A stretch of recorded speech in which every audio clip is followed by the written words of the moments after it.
Journal reporter and Whelan, a former Marine, had both been sent to prison on espionage charges. Russia releasing 16 prisoners in all in exchange for 8 people held in Western countries. President Biden calling it a feat of diplomacy and friendship. This deal would not have been made possible without our allies. Germany, Poland, Slovenia, Norway, and Turkey, they all stepped up, and they stood with us. They stood with us. And they made bold and brave decisions. Released prisoners being held in their countries who are justifiably being held. The president says he'll keep working to free wrongfully detained Americans. School teacher Mark Fogel remains in Russia, held for nearly 3 years now. Some 9/11 victims' families and Republican lawmakers are upset about a different deal, allowing 2 terror suspects held at Guantanamo, including attack mastermind Khalid Sheikh Mohammed, to avoid the death penalty under a plea deal worked out with the U.S. government. The Republican vice presidential nominee taking aim at Biden border policies. They stopped deportations on day one. They stopped construction of the border wall on day one. We see the border wall sitting here, ready to be completed behind us, and that can't happen because of Kamala Harris's administration. Ohio Senator J.D. Vance visiting the Border Patrol's busy Tucson sector. Arizona is also home to one of the potential running mates on Harris's shortlist, Senator Mark Kelly. America is listening to Fox News. Texting enrolls you into reoccurring automated text messages. Consent not required to purchase. Message and data rates may apply. Hey, Dan, how you doing? Haven't seen you around the gym for a while. Yeah, I've really fallen off. Since I turned 40, I just don't get the results I used to get. Could be lower testosterone. Lower T? Yeah, I went through it a while back. Once you hit 40, your body has less free testosterone. I got Nugenix Total T, and it's made a huge difference for me. I've seen that ad on TV. Is it for real? Oh, yeah. The key ingredient is something called Tesnor, which helps boost free and total testosterone levels to help you trim up and stay lean. And it's made a difference for you? Man, I feel like I'm in my 20s again, at work, in the gym, and in the bedroom. Are they still giving out complimentary bottles for people to try it for themselves? Yeah, you just need to send them a text. Text SERVE to 42424 right now for your complimentary bottle of Nugenix Total T, the #1 selling testosterone booster at GNC. Plus, text now and we'll include a bottle of Nugenix Thermo, our most powerful fat incinerator ever, to help you get back into shape fast. Absolutely free. Text SERVE to 42424. That's SERVE to 42424. Air Comfort Service, heating, cooling, and insulation. Weather. The official 97.1 FM Talk Weather Center forecast and excessive heat warning for the afternoon. Clouds and sun, a heavy thunderstorm. Our high today, 95. We could see some flash flooding. Thunderstorm this evening, otherwise some clearing tonight, low 75. Sunny to partly cloudy, not as warm tomorrow. A breezy day. It will be a humid afternoon. Thunderstorm possible, the high at 86. I'm Steve Williams for 97.1 FM Talk. I'm Robert Cornejo. It is an honor to serve as judge for St. Charles County, the community that I am proud to be raising my family in. In my courtroom, I follow the Constitution and the rule of law. I'm not here to legislate from the bench. I'm here to ensure justice is carried out efficiently and fairly. My #1 priority as a judge is to make sure this is a safe community for families like mine. Robert Cornejo served in the Missouri House, where he defended the sanctity of life, prevented illegal immigrants from receiving taxpayer-subsidized tuition, fought against big government, and strengthened our Second Amendment rights. Judge Robert Cornejo is endorsed by the St. Louis County Police Association and Eastern Missouri Coalition of Police for his work to keep St. Charles County safe. Judge Cornejo also has the support of local firefighters. When you cast your vote, I hope that you will allow me, Judge Robert Cornejo, to be the next circuit judge for St. Charles County. Paid for by friends of Robert Cornejo. Allison Onder, Treasurer. I'm Tim Fitch, former councilman and police chief in St. Louis County, and I've seen firsthand how politicians have failed us. When I was on the county council, I saw Democrat Sam Page bail out Ernie Tracus from a sexual harassment claim using $60,000 of your taxpayer money. Tracus has been paying back liberal Sam Page ever since. Even the Post-Dispatch called Ernie Tracus Page's Republican ally on the council. I even witnessed Tracus try to defund our police. It's time for someone to stand up for you, not Sam Page's liberal agenda. On August 6th, vote conservative Republican Mike Archer for County Council. Mike Archer supports law enforcement and has earned the endorsement of the St. Louis County Police Officers Association. Mike Archer, a small business owner, will cut red tape and support local businesses so they can thrive. He believes in fiscal responsibility and lower taxes. Mike stands for our Second Amendment rights, defending our families and our homes. It's time for change in St. Louis County. On August 6th, vote conservative Republican Mike Archer for County Council. I'm Mike Archer, and I approve this message paid for by Archer for County Council, James Murphy, Treasurer. At Lakeside Renovation and Design, our secret sauce isn't just the tools we use or the materials we choose. It's our people. We're not just builders. We're local craftsmen, highly skilled in our trades. Our team takes immense pride in transforming homeowners' visions into reality. We're not just in the business of remodeling. We're in the business of making homes more beautiful, comfortable, and valuable. What sets us apart? Integrity and honesty. Our craftsmen exceed expectations because we care. Lakeside, where every nail, every cut, every detail is a testament to our commitment to you. Find what you love and love what you find at Total Wine & More. There is so much waiting for you. Spirits and beer and thousands of wines. Only at Total Wine & More. Drink responsibly. B21. I can see clearly now thanks to the doctors at Ophthalmology Associates. Doctors Greg Birdie, Ranjan Malhotra, Robert Brusati, Andy Royer, and introducing Samuel Berry. You can too. Call 314-966-5000 or check out youridoc.com. That's youridoc.com. That is exactly what I needed to hear. Thank God someone here knows what they're talking about. That's us. That's right. Gotta love this American ride. All right, you need to take the time and get the full picture. Come on, turn the radio on. It's Saturday and I won't be long. Don't get me wrong, I love the ladies. I mean, they rev my engine, but they don't belong in the newsroom. It is Anchor Man, not Anchor Lady. What do you want from me? I'm not America's sweetheart. Goodness sake, kid. Keep your voice down. Your father's listening to the radio. I'm not America's sweetheart. This is the Annie Fry Show. That's what this is all about. Families able to be together again, like they should have been all along. So I want to thank you again to everyone who did their part. In just a few hours, we'll welcome home our fellow Americans. We're looking forward to that. God willing, we're going to be out at Andrews and get that done. So thank you, thank you, thank you. And this is a good day. So President Joe Biden, speaking from the White House, I haven't heard from him for a while, but he has been busy helping organize the return of 3 prisoners from Russia. From what I understand, a 6-country swap. And here are some of the details. I'll just read to you from Fox News as we are, watching all of this unfold, knowing that it's been a while coming. I think that they said that the one was taken captive in October of 23, the other March of 23, and then Paul Whelan was prior to that. Paul was the one who a lot of people were discussing during the Britney Griner swap. Like, what about this guy? So 14 minutes ago, Fox News reports this message from Paul's family. Paul Whelan is free. Our family is grateful to the United States government for making Paul's freedom a reality. We'd like to thank President Biden, Secretary of State Blinken, and National Security Advisor Sullivan for their engagement with the Russian Federation to create the environment where Paul's freedom became a possibility. The family noted that he has been in Russian custody for 2,043 days. He had been wrongly detained by Russian authorities for more than 5 years. According to the United States State Department, his release is part of a massive swap of political prisoners and journalists involving the United States and Germany. Whelan, a corporate security executive from Michigan and former United States Marine, has been jailed in Russia since December 2018. His arrest then on espionage-related charges that both he and the United States government dispute. He was sentenced to 16 years in prison.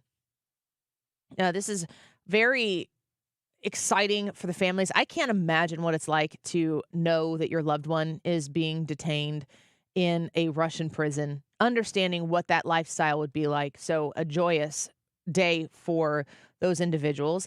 I hesitate to even use the word but here because it's joyous, period. Happy for them. They were detained by a regime that does these types of things. I don't know if on the face, if they're just this nervous about Americans being in Russia, doing journalism, Gerskovich, who was a Wall Street Journal, I guess still is a Wall Street Journal reporter, had been completely and totally licensed.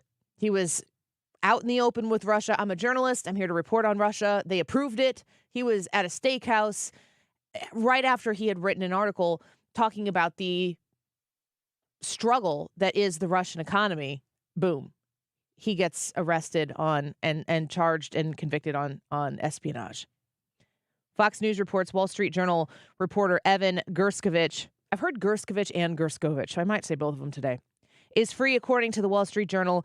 Gerskovich, American veteran Paul Whelan, and others expected to be in United States custody soon as part of this massive swap. Gerskovich, 32, was arrested on March 29th, 2023, while reporting on a trip to the Ural Mountains city and accused of espionage. The Biden administration declared him wrongfully detained, and the Wall Street Journal and U.S. government both emphatically denied the charges, calling them absurd on their face. The follow-up to getting these individuals home, and it is very important to get them home, is the understanding that we had to trade bad guys to get our good guys back. And, you know, I'm hearing this on Fox News, and they were going back and forth on this. Ari Fleischer and Kennedy were going back and forth on the importance of people being able to go into Russia and report and tell truth about what is happening in Russia, that journalism should have the ability to exist in Russia just like anywhere else. And Ari Fleischer is saying, we should not allow Americans to travel to Russia at all, because when Americans travel to Russia and get themselves in a position where they are wrongfully detained, it's not as though they did anything wrong, but this is just Russia. You can't go to Russia and dictate to Russia how they're going to act based on our Constitution. That's not a realistic reality, which is redundant. You can't go into Russia and say, well, I'm here on behalf of journalism, and they go, oh, well, in that case. That's not how Russia works. I mean, obviously, because Russia said, Gerskovich, sure, come on in, do your journalism thing. You're fine. Everything's great. Oh, you wrote that our economy is struggling? We're going to arrest you and give you 16 years of hard labor. That's the way it works in reality. I don't know what the answer is. I am way not smart enough without the advisement of many people who have differing opinions on this to ascertain what the right move is here. Ari Fleischer went as far to say is Congress should pass a law that says you're not allowed to travel to Russia.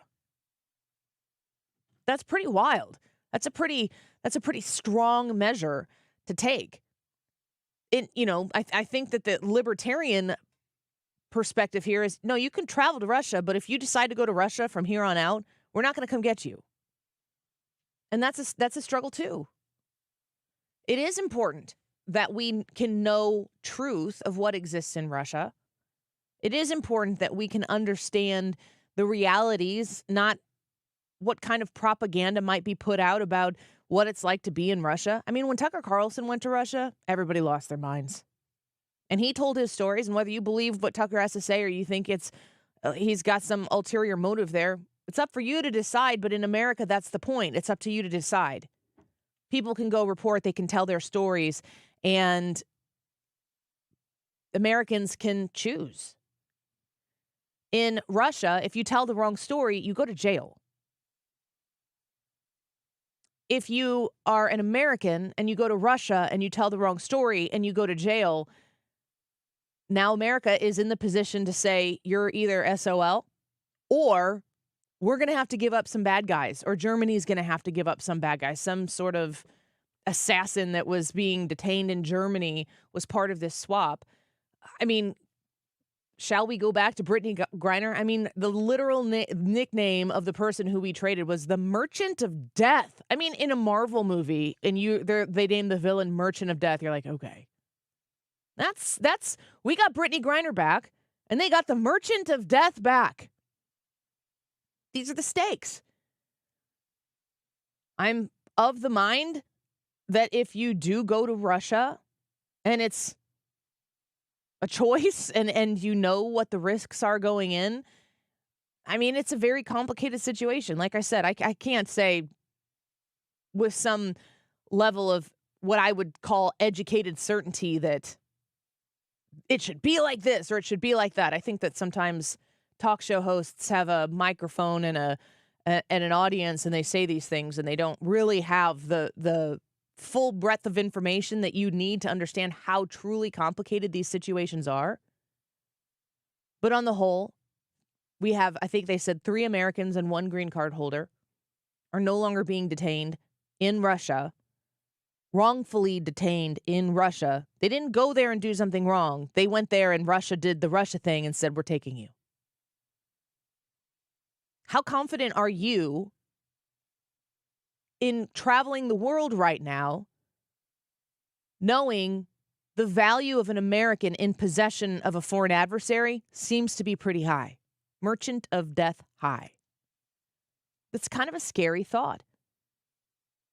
I heard reaction earlier this morning of the timing of this, that the people involved didn't want to deal with Donald Trump.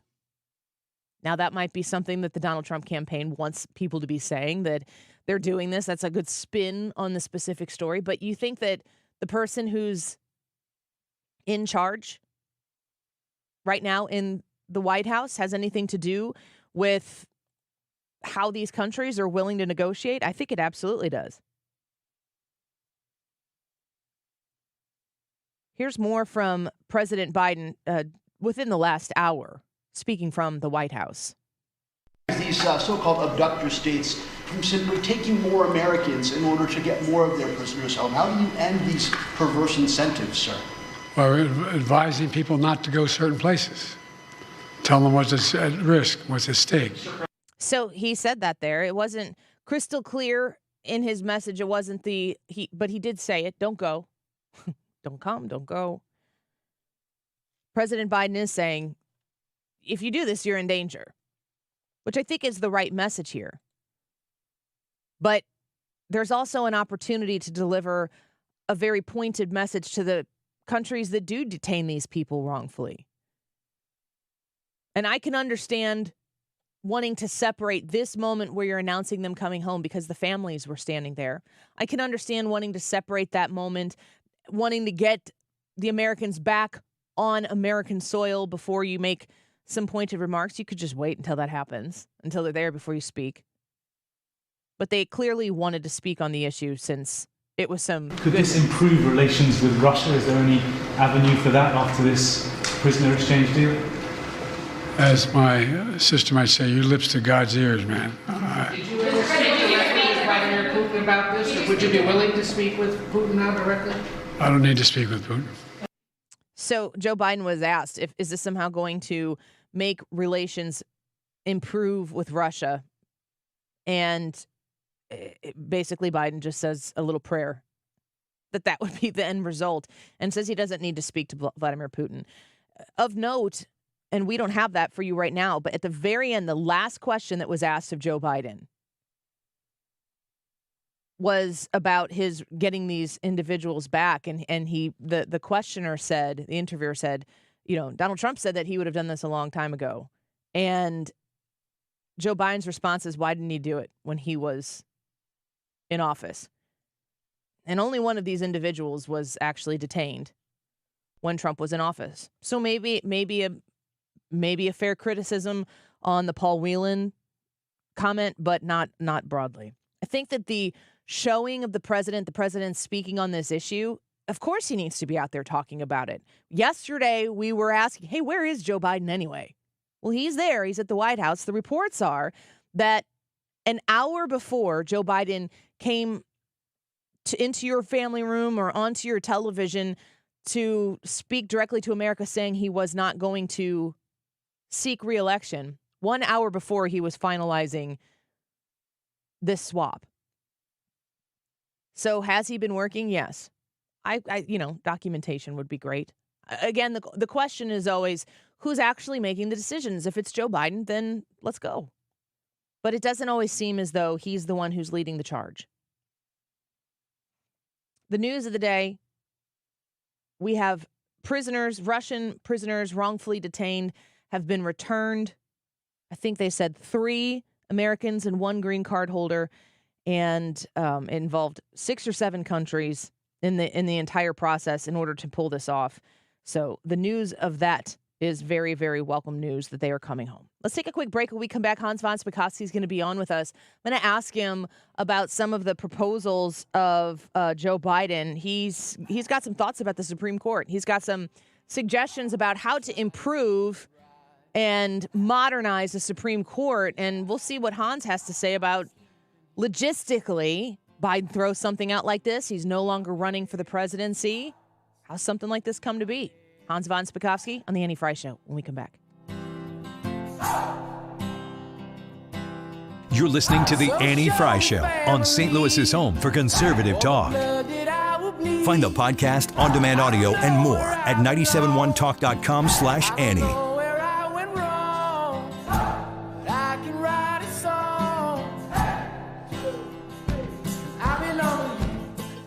Stewart's American Mortgage and the Bagel Loan are a phone call, text message away. 314-324-4440. 314-324-4440. When you reach out to Stewie and talk to him about your mortgage, the new one you're trying to get for the new home you're trying to buy, or even a refinance of your current mortgage, Stewie is going to walk you through how the Bagel Loan, once you qualify for it, you pay nothing in closing costs. I used the Bagel Loan 2 times to lower my interest rate, and it's a pretty good low interest rate right now. Of course, interest rates aren't as low as they have been, but they have come down from their highest highs. And if you can lock in a lower rate right now on your mortgage, don't miss the opportunity to do it at no cost to you. It's a very, very simple procedure. Stewie walks you through the whole process. I absolutely wholeheartedly trust him. He is the best when it comes to getting your mortgage refinance, and helping you get through that financial decision. 314-324-4440. 314-324-4440. Google the Bagel Loan for more information. And MLS number 226715. Gain peace of mind that your flooring and carpet installation will be done right the first time when you hire the experts at Michael's Flooring Outlet. They give all their clients attentive personal service, even bring toys for the kids of the household. It's a family-owned and operated business for 25 plus years. They make sure you make the right choice for your home. So if you have carpets or hard floors, you're going to be happy for years to come. 3 convenient locations in St. Charles County, 116 Main Street, in Old Town St. Peters at Mid-Rivers and Highway 70, in West County on Olive, and the store in Darden Prairie. Michael's Flooring Outlet, IGotFloor.com. Help if you want to sell your home as is. Help doesn't matter the condition it's in. Help if you want a simple sale with no agency fees. Claiming groups got you covered, no contingency. House a mess, roof damage, bad taxes, that's all okay. Make sure you remember to call Claiming Real Estate. Let us help you. ClaimingGroup.com. KLAMEN Group.com. By now, you've heard Adam Schnelting's false attack ads. Don't buy his lies. Adam Schnelting says he opposes the transgender agenda, but he's trying to conceal the truth. Schnelting has received more than $71,000 from liberal trial lawyers. Those same trial lawyers supporting Schnelting also gave over $100,000 to a liberal group that supports men playing girls' sports, supports men using girls' bathrooms, and even supports gender mutilation surgeries for minors. To make matters worse, Adam Schnelting says he supports our gun rights, but he's received thousands from leading anti-gun lawyers that filed a massive lawsuit against gun makers and gun owners. But that's not all. These liberal lawyers don't just fund Adam Schnelting's campaign, their anti-gun lawsuits, or the transgender movement. They've also been leading funders of Hillary Clinton, Barack Obama, and even the Joe Biden-Kamala Harris ticket. Adam Schnelting. With friends like that, conservatives just can't trust him. On August 6th, don't forget Adam Schnelting. He's loved by liberals, and he lies like one too. Gladius PAC is responsible for the content of this advertising, paid for by Gladius PAC, and is not authorized by any candidate or candidates committee.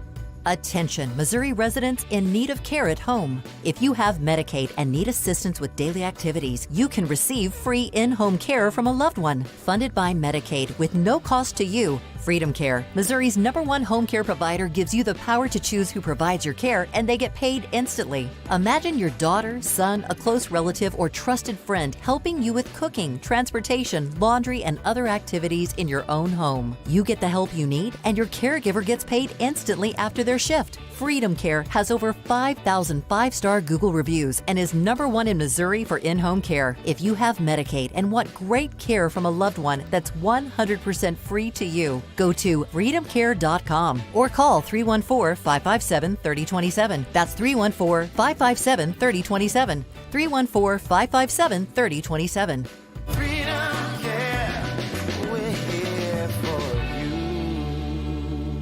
You're listening to the Annie Fry Show live from the Air Comfort Service Heating, Cooling, and Insulation Studio. 9 out of 10 homes are under-insulated. Keep the air you're paying to heat where it should be with 15% off attic insulation. For a free estimate on attic insulation, visit aircomfortservice.com. The Focus Marines Foundation is here to help veterans transition from service to civilian life, and we're here to support them. This is Mark Cox inviting you to get involved in this month's Conservatives Care effort by visiting 971talk.com.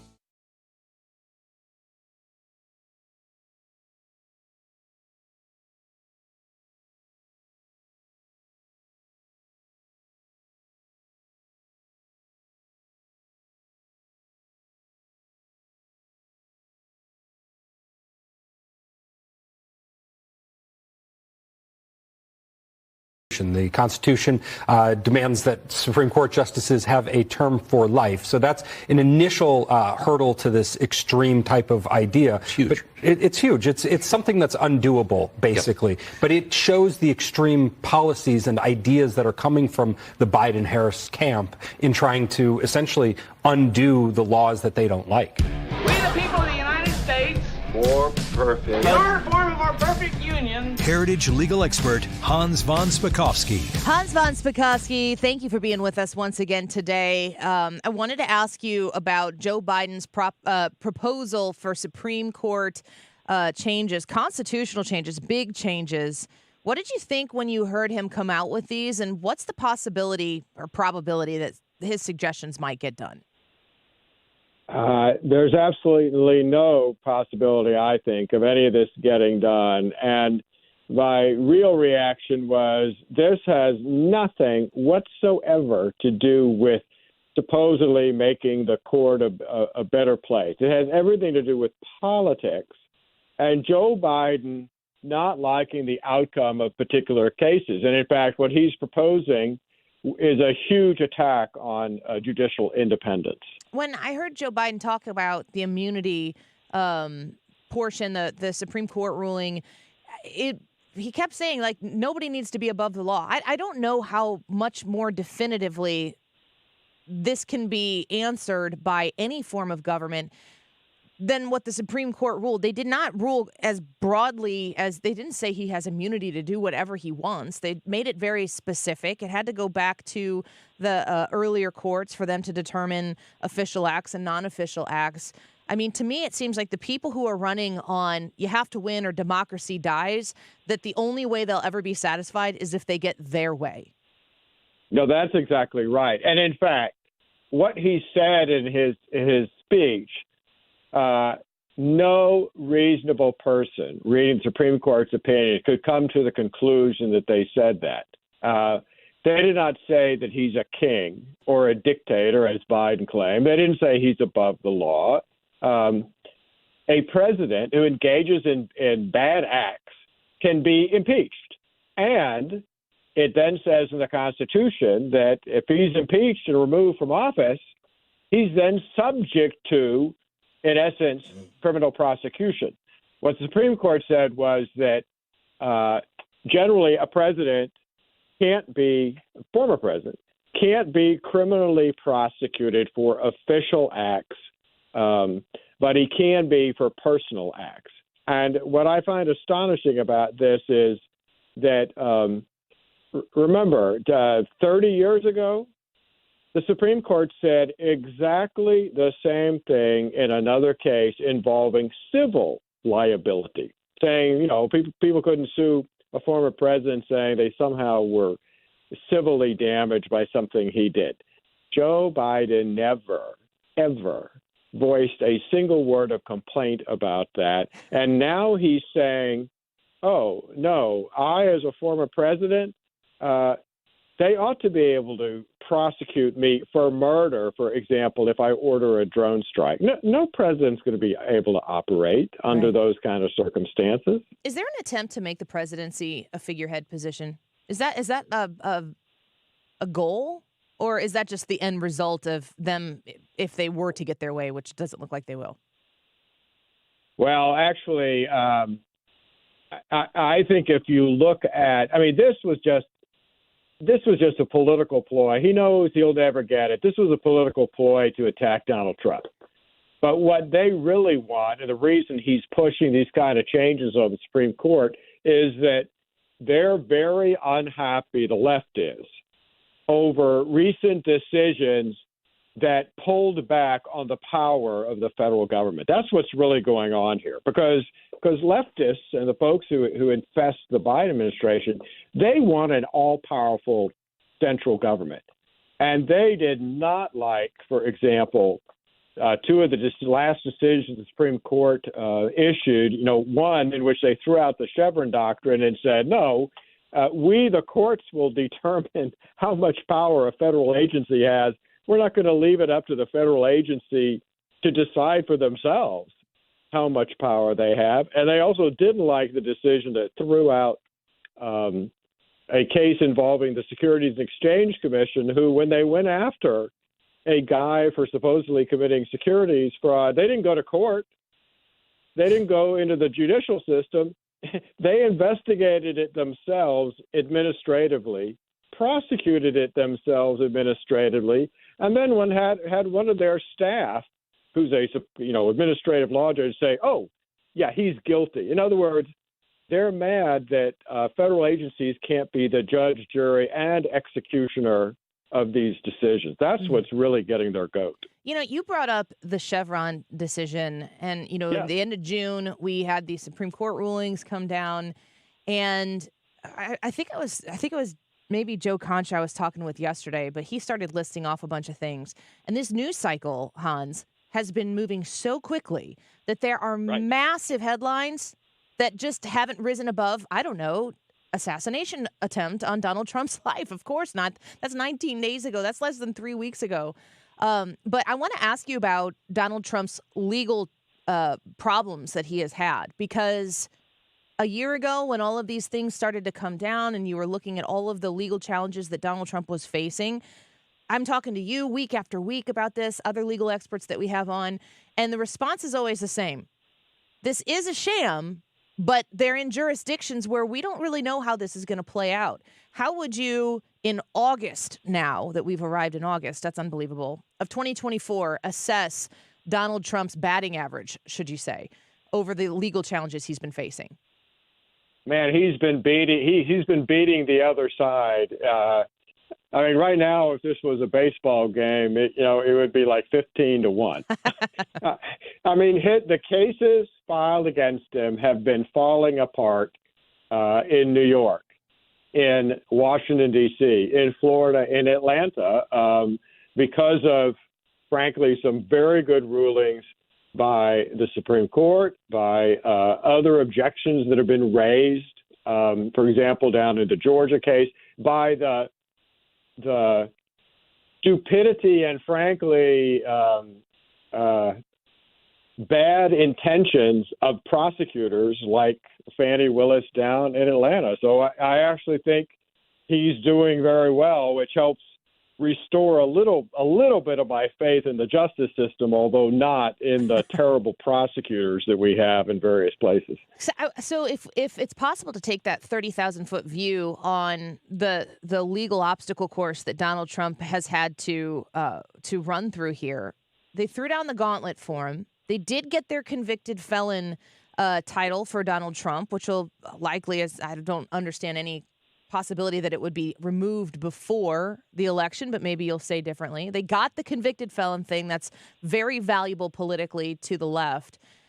Do you think that their actual intention was to get him on all of these things and protect the American people from the dangers that is Donald Trump? Or was it, we'll throw everything up against the wall. If we get convicted felon around there somewhere, good enough?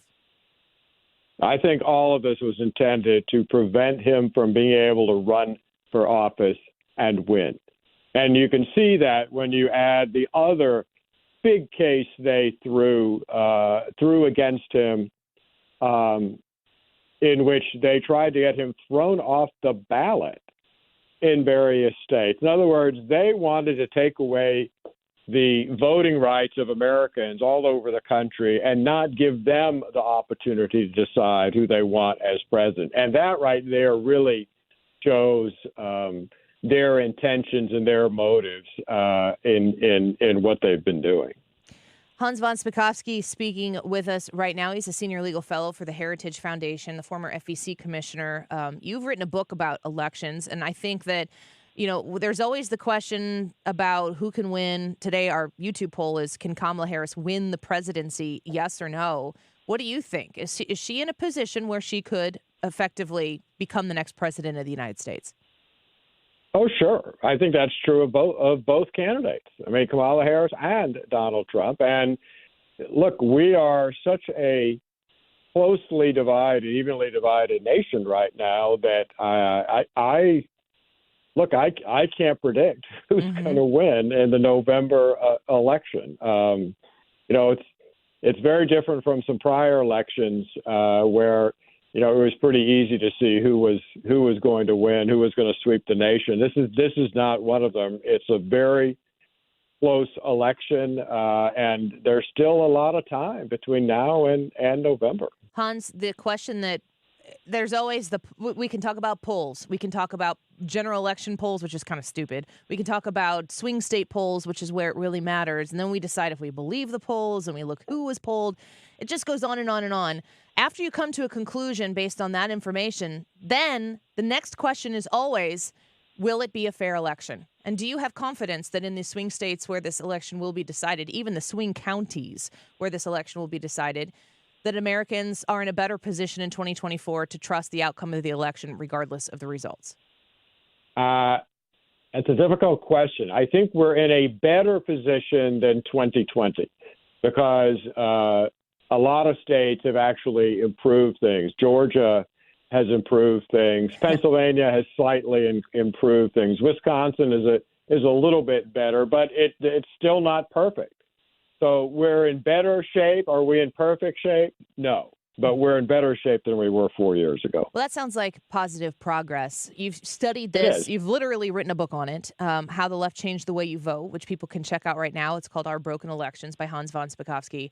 If you ruled the world and could be the dictator for a day that Donald Trump says he's not going to be, what would you have? I mean, the federal government doesn't come in and run the elections. They're run by the states. Do you have very simple things that you would encourage the president or Congress to implement? How would you solve these elections so that everybody could be confident, regardless of the outcome, that they could trust the outcome? Well, there are two things I would do. One of the keys to a good election is having accurate voter rolls. Not having people who are registered in more than one state, not having aliens illegally registered and voting. Is that easy to do? Is it easy to purge those? Easy.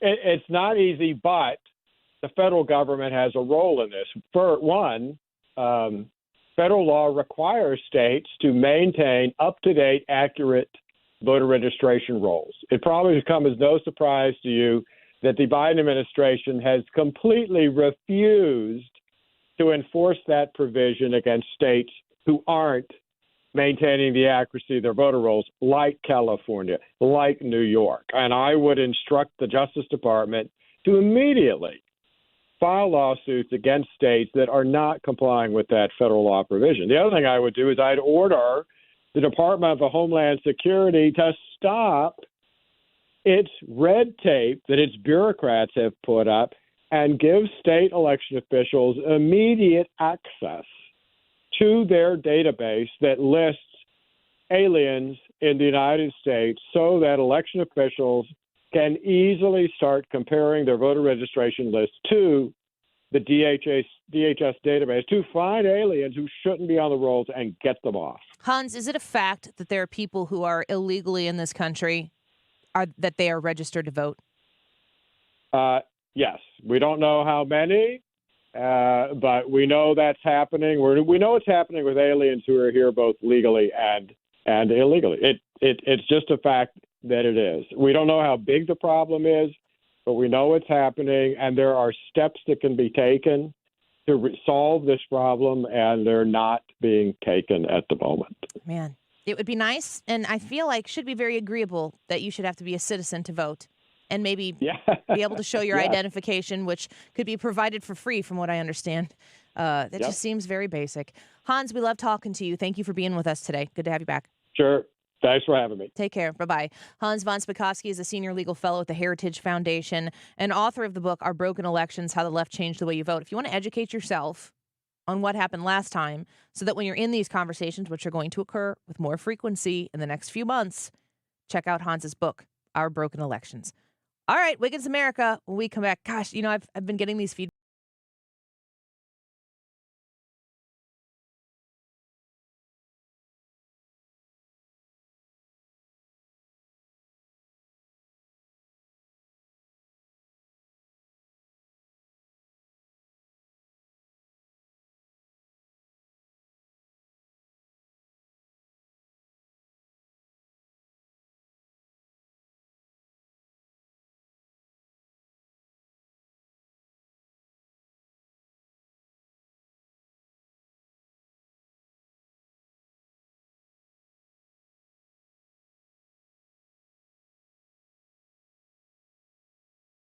Go to windowworld.com. Oh, man, those are pretty windows on that house. I'm thinking about building a house right now if I can afford it. And windows, there's just so many opportunities out there to get something in your house that's going to aesthetically dramatically change the way your home looks. And windowworld.com has all of that fun stuff for you right there. Now, if you go to windowworld.com, you will also be able to learn a little bit about the quality of the replacement windows they can put in your home. They are top-notch, and they are very proud to boast the fact that the Window World windows are simply the best for less.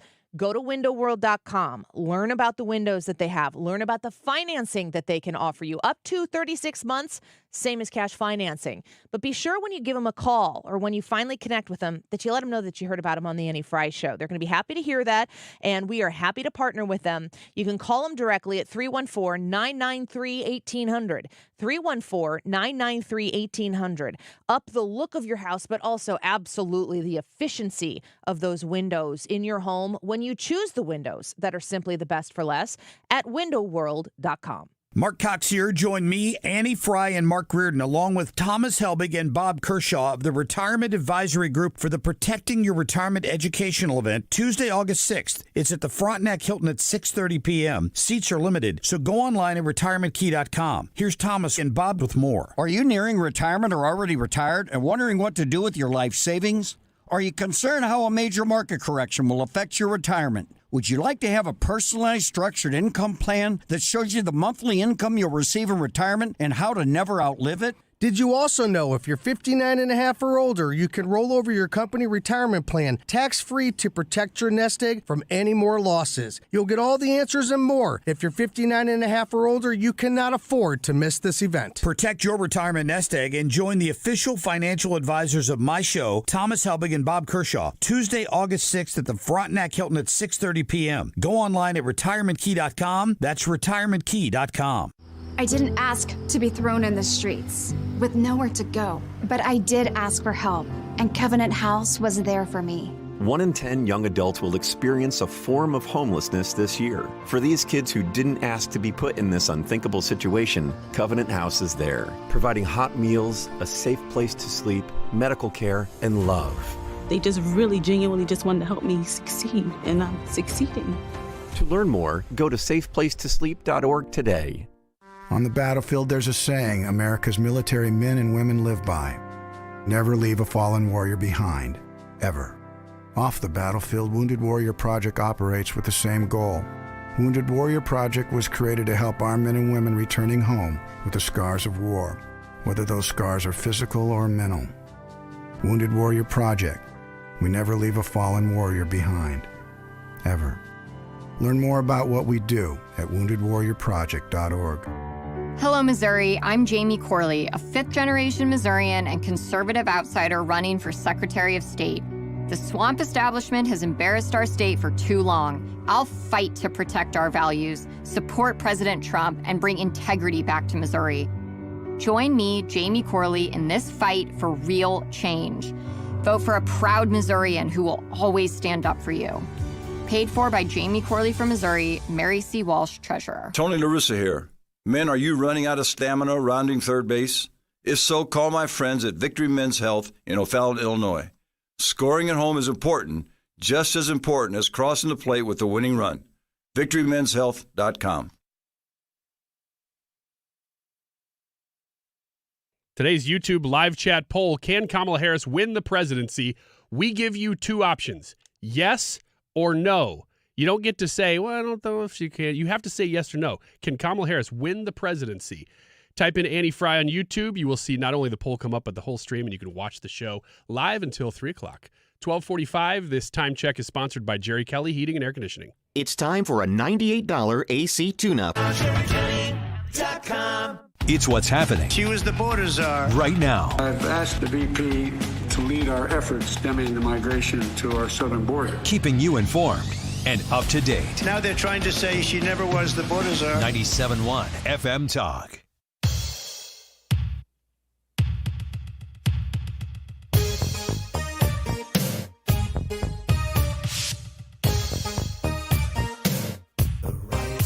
This is the Annie Fry Show.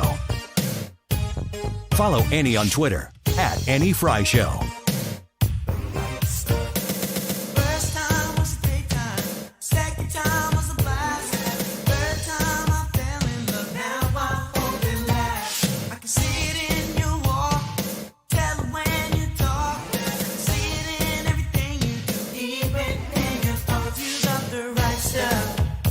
Wiggins! Oh! Wiggins! I read Ryan one thing from a feedback form, and his head is barely fitting the door. Yeah, it was huge. Do you want to hear the negative things too, or just the positive? I would appreciate hearing the negatives, but I want you to spin them as positives. Yeah, okay. That's what it's like Robin Hood Men in Tights. Maybe if you told me the bad news in a good way. Yeah, that'd be great. I mean, I love to hear that people are loving 12:45, because guess what time it is? 12:45. It's actually 12:47. This is one of the sentences that somebody wrote about Ryan. Oh. Ryan always has his thoughts and ways that he approaches topics. Which is, the person is writing it in a really nice way. But that's like Ryan. That's like saying Ryan wears clothes every day. Somebody's saying, do you like the way that he approaches topics? Well, Ryan has thoughts and ways that he approaches topics. Yeah. Thank you, Mr. Consultant. No, they said really nice things. If you want to fill out your own feedback form, AnnieFryShow.com. Feedback, fill it out. It comes directly to me. Do that in a break that's not this one, because I have a This feeling isn't a break. that when This you is hear content. this segment, you're going to go, That's kind of a break from the show. This is all about money. It's about your personal finances.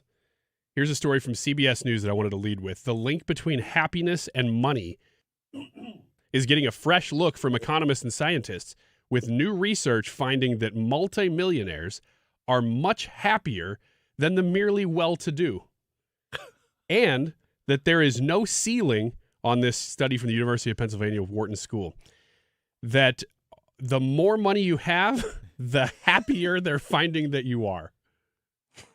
How much money did they spend on this research? The researchers themselves were very, very happy being paid nearly $250,000. No, I don't know. Just making this up. But it flies in the face of a much-cited 2010 analysis of the same subject, which has been quoted pretty often, that says that happiness peaked at about $75,000 in annual income, which today would be about $110,000 in annual income. My question is, what's the takeaway here? What do you think? Is it one or the other? Is it that it peaks kind of in the middle there? What? Your happiness. So does your happiness, household happiness, would it peak at about that? Nowadays would be about $110,000? Or do you think that it actually does just keep going up the richer you get? It keeps going up the richer you get if you have your priorities set in the right place. Mm-hmm. The happiness is the money isn't what makes you happy. There are things in life that you prioritize that make you happy, and money makes everything else easier. Anybody who's like, I've had enough, then give it to me. Then give me the rest. No, if you're making more money, if you get a raise, if you have, I think the first dream of people, especially people who are our age, we're in our middle age. Are we in our middle age? No. Well, we're going to live a long, long time because of science. The science? Well, we're going to live about 250, so we're still very young. Crap. Gosh. Yeah. If you have a lot of obligations, you're raising families, you're both working, you're trying to save for retirement, but the dream is, the absolute fantasy is no debt. Mm-hmm. You are free if you have no debt. And if all of a sudden money got dumped into your lap, or you got a big raise, or you got a new job or a promotion, and you had the ability to move yourself into no debt, I mean, that's a world that most people don't even understand. You can't even begin to process what it would be like to not have to deal with those kind of bills. That's what I found too, is that it's not really about, does money make me happy because I want to go buy nice cars and stuff. That's never been me. But it does make worrying less. There's a sense of security that comes with it. Yeah, I used to, even 10 years ago, I was worried about things like, oh my gosh, what if the car breaks down? I'm not worried about that now, but if it happens, I just feel a little bit more okay. We're doing real estate and stuff. You take the gut punch and then you rally. Mm-hmm. Whereas it's devastating. And, people listening right now are in that place. More people are coming into that place where they've tapped out their savings. They're dipping into credit card debt. Yeah. And they know that, while it might still be recoverable, they're headed in the wrong direction. That's a huge reason why it doesn't matter what either presidential candidate has to say about the economy. People know what it feels like, and you look at what have you done for me lately? It's the economy, stupid, and you see where we've gone in the last 4 years versus what people remember what it was like during Donald Trump's administration. But the happiness factor of it, money causes stress for everybody. Yeah. Everybody, money is associated with stress. And I think the ceiling for that is no stress. No stress sounds happy to me. But if you have all the money in the world and the best you can do is not be stressful, that doesn't equate happy. Mm-hmm. If you have no stress and you're surrounded by people you love, or you're able to do something you love, or be involved with something you love, that's where the happiness comes in. So it's like you could be the happiest person in the world with the most debt in the world, and the stress is probably going to outweigh the happiness. Mm-hmm. You could have all of the money in the world and nothing to be happy about, and you're not just happy because you're Scrooge McDuck. Yeah, we've done lots of polls on our YouTube live chat poll about, what's the important issue? What issue is going to decide the election? It's almost always the economy. And it's because of those very things, because that worry that maybe you weren't there a few years ago and you are now, where you are having to worry about that car breaking down, or you are having to worry about making your mortgage or paying off the credit cards and stuff that you didn't before. Buying eggs. That worry is ever present. And it can affect the way you view politics and everything else when it's always there. Especially if you feel betrayed by what's going on. You told me that if I did X, Y, and Z, that I could experience the American dream, and now that the thought of home ownership is so far away. Or you told me that if I worked really hard, that I wouldn't have to worry about, how am I going to pay the bills at the end of this month? And when it's not there, people turn on the administration. This story is kind of in light of that conversation, the headline being that 70% of parents will struggle to pay for back-to-school shopping. One of the things that it does hit on, though, is that the vast majority of parents, it says $586 per kid. How much? $586 per child. To go back to school? To go back to school. Is that just in supplies, or does that include, music fees to play the piano or whatever? No, this says just school supplies. Well, sorry, kids, you ain't getting that from me. But that's one of the things it says, is that almost every parent, 86% of parents, say that the amount of things that you have to buy now to go to school is just too much. I don't think it's any different. I do. I think there's a lot more computer stuff. There's a lot more, even for the little kids. It's so specific. I've bought colored pencils before, where I bring them home, and my wife, who is a teacher, so she's watching these things very closely, she goes, no. You have to get the right kind of color. That's not the right kind of all these things. It drives me nuts. Just get something that's close. I do, and then I'm told that I have to take it back. By whom? By Mrs. Wiggins. Well, tell her to take it back. As long as I can tell her that you said so. No, I'm on her side. Okay. But just in this case, my kids, I've already had them do this. My oldest daughter, she's the most responsible person maybe in the house. And I give her the school supply lists. They come home from school, the last day of school, that bag that came out of their lockers and desks, that doesn't move. Right. Until we start school supply shopping for the next year. There's no place to put it. And I tell them, get everything out of there, like now. She goes through the whole list. I'm like, everything you can reuse, you're reusing. I did not do that. Thanks, Mom and Dad. But we got new stuff every year. We also didn't, I don't know if we didn't keep stuff or what the deal was. It was just easier to go. Maybe it just didn't cost so darn much. But it is incredibly expensive. I've got 3 kids in school. I've got, Molly's 3, so she's not quite in there yet. But she goes through everything that comes home from all the kids, and we try to apply it to all of their lists. So if you've got some used colored pencils, yeah, you're still using those. You're not getting fresh ones. Mm-hmm. Have you ever seen a colored pencil? This colored pencil is a pencil length. Yeah. Have you ever seen it be half the length? No, it's never happened in the history of time that you've whittled your light blue colored pencil down to half the size because you're still using it. Gosh, the colored pencil waste in this country is just staggering at times. Yeah, I'm for a blue New Deal. Light blue New Deal. Light blue. Okay. Yeah. It's a colored pencil initiative. I was going to say, it doesn't include all the colors, though. I don't know. I'm going to leave the green one off just so there's no confusion. Okay, fair enough.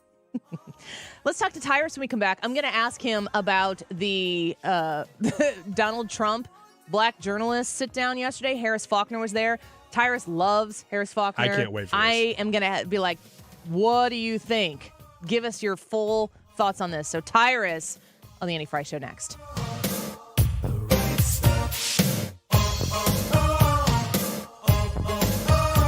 Everything you're doing right now and ask yourself, are you currently receiving steady paychecks? What about when you're retired? Will you receive a monthly check to cover your expenses and also have some fun? Marvin Mitchell and the team at Compass Retirement Solutions calls this mailbox money. It's a monthly check you'll receive throughout retirement. They don't want you to worry about if the money will show up or how much money you'll receive. The only thing they want you to think about is how to spend it when it arrives. Find out how to get enough money in your mailbox every month when you're retired. Call Marvin Mitchell and the Compass Retirement Solutions team at 314-373-1598 to start working on a plan that can help you create the monthly income you'll need in retirement. Call 314-373-1598 right now and schedule a visit with Compass Retirement Solutions. 314-373-1598. Firm offers insurance services, investments, and services offered through Compass Retirement Group, a registered investment advisory in Missouri and Illinois. During the COVID years, I was very disappointed by weak leadership dictating COVID tyranny and ridiculous, nonsensical rules. We had lost over 300,000 school days in St. Charles County that the children will never get back. The closing of businesses and mandates were unconstitutional and complete government overreach. I will always fight for your constitutional rights and your God-given freedoms and liberty. I'm Joe Brazel, and I'm running for St. Charles County Council District 2. Vote August 6th. Thank you, and I approve this message. Paid for by Citizens for Joe Brazel, Mike Summers, Treasurer.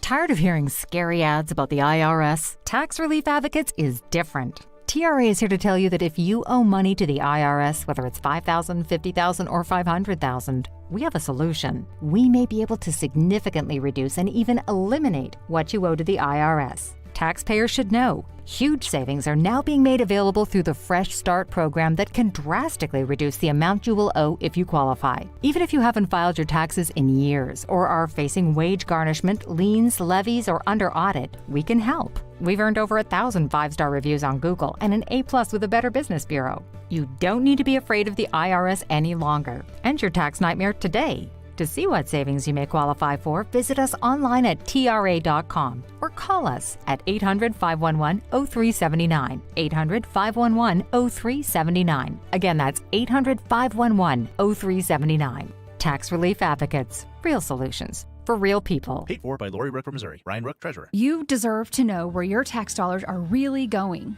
You deserve to know about the backdoor deals our politicians are making with lobbyists. And you deserve to know when your elected officials are supporting things that compromise your conservative values. But right now, it's all hidden behind the curtain. As your next Missouri State Treasurer, I will publish the full story of our state's spending in one easy-to-use website. Vote for me, Lori Rook, in the August 6th Republican primary. Because you deserve to know. KFTK FM Florissant from the Under Law Injury Lawyers GetJim.com studio. That's GetJim.com. 97.1 FM Talk. Always live on the free Odyssey app.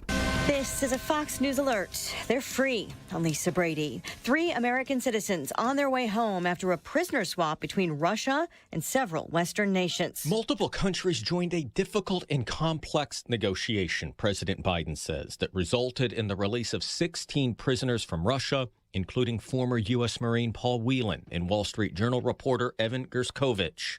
The deal that made this possible was a feat of diplomacy and friendship. The president described tough calls, Germany agreeing to send back to Russia Vadim Krasikov, who was convicted in Germany for killing a former Chechen rebel.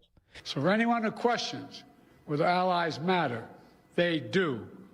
They matter. The prisoner swap is the largest since the end of the Cold War. Fox's Jared Halpern at the White House, where National Security Advisor Jake Sullivan just told reporters the president was personally engaged in the diplomacy. Again, Russia releasing 16 prisoners in all in exchange for 8. They still hold other Americans. Just getting word that Vice President Kamala Harris spoke today with the widow of Alexei Navalny, the Putin opponent who died while imprisoned in Russia. Some of the prisoners released today had worked with Navalny. Sullivan also just telling reporters the White House had no role in the plea deal made at Guantanamo with 9/11 terror suspects, including accused mastermind Khalid Sheikh Mohammed. The White House received word that the convening authority had entered these pretrial agreements that had been negotiated by military prosecutors with KSM and some of the other 9/11 defendants. And we had no role in that process. The president had no role. The vice president had no role. Some Republican lawmakers and 9/11 families are criticizing the deal, which would avoid a trial and the death penalty. America is listening to Fox News. Texting enrolls you into recurring automated text messages. Consent not required to purchase. Message and data rates may apply. Hey, Dan, how you doing? Haven't seen you around the gym for a while. Yeah, I've really fallen off. Since I turned 40, I just don't get the results I used to get. Could be lower testosterone. Lower T? Yeah, I went through it a while back. Once you hit 40, your body has less free testosterone. I got Nugenix Total T, and it's made a huge difference for me. I've seen that ad on TV. Is it for real? Oh, yeah. The key ingredient is something called Tesnor, which helps boost free and total testosterone levels to help you trim up and stay lean. And it's made a difference for you? Man, I feel like I'm in my 20s again, at work, in the gym, and in the bedroom. Are they still giving out complimentary bottles for people to try it for themselves? Yeah, you just need to send them a text. Text SERVE to 42424 right now for your complimentary bottle of Nugenix Total T, the #1 selling testosterone booster at GNC. Plus, text now and we'll include a bottle of Nugenix Thermo, our most powerful fat incinerator ever, to help you get back into shape fast, absolutely free. Text SERVE to 42424. That's SERVE to 42424. Air Comfort Service, heating, cooling, and insulation, weather. The official 97.1 FM Talk Weather Center forecast and excessive heat warning for the afternoon. Clouds and sun, a heavy thunderstorm. Our high today, 95. We could see some flash flooding. Thunderstorm this evening, otherwise some clearing tonight, low 75. Sunny to partly cloudy, not as warm tomorrow. A breezy day. It will be a humid afternoon. Thunderstorm possible, the high at 86. I'm Steve Williams for 97.1 FM Talk. Drugs, illegal immigration, crime. There's no law and order, and a crisis at the border. That's the Joe Biden record. But here in Jefferson County, Sheriff Dave Marshak isn't having any of it. Unlike the hug-a-thug policies of St. Louis, in Jefferson County, Dave Marshak puts criminals behind bars, where they belong. Instead of allowing the insane to fund the police movement to win, he's hiring more cops with better pay and actually backing the blue. Illegal immigrants and cartel drugs? Not in Jeffco, amigo. Sheriff Dave Marshak's plan is simple, and it's working. In Jefferson County, crime is down, and Jeffco families are safe. I'm Sheriff Dave Marshak. Unlike Joe Biden as your Jefferson County Sheriff, we're putting more cops on the street. We're enforcing the law and punishing criminals, and we're sending Mexican drugs back where they belong. On August 6th, vote Sheriff Dave Marshak for Jefferson County Sheriff to keep Jefferson County safe. Paid for by Dave Marshak Election Committee. Mike Pruno, Treasurer.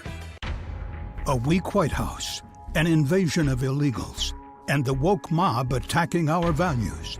That's what Phil Cristofanelli is fighting for Missouri's future. He supported sending the National Guard to secure the southern border.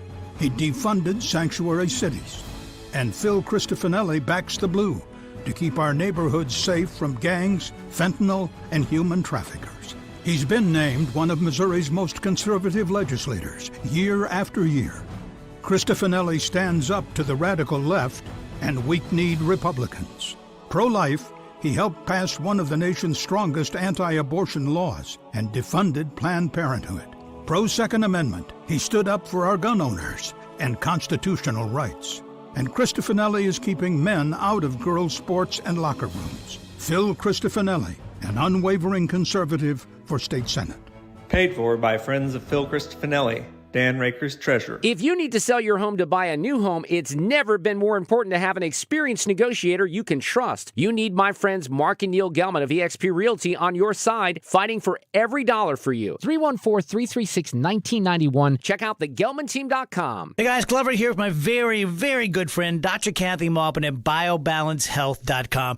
If you have reached that certain age and you're just not feeling very well and nothing's working the way it used to work, go see Dr. Kathy. She is not only a medical doctor, she is a patient of this bioidentical hormone replacement therapy. It absolutely works. It's a long-term solution. She is an artist when it comes to helping you with your hormones. BioBalanceHealth.com for Dr. Kathy Maupin. Join Mark Patrick's seminars and lose weight or stop smoking guaranteed. Early bird special, only $49.99. Seminars Wednesday, August 14th at the 4 Points by Sheraton, St. Louis, Fairview Heights. In Fairview Heights. Weight loss seminar, 5:30 p.m. Stop smoking seminar, 8 p.m.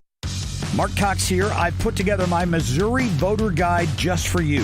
Visit 971talk.com to see it, because the future of our state is happening now. Get my voter guide at 971talk.com and go vote. That is exactly what I needed to hear. Thank God someone here knows what they're talking about. That's us. That's right.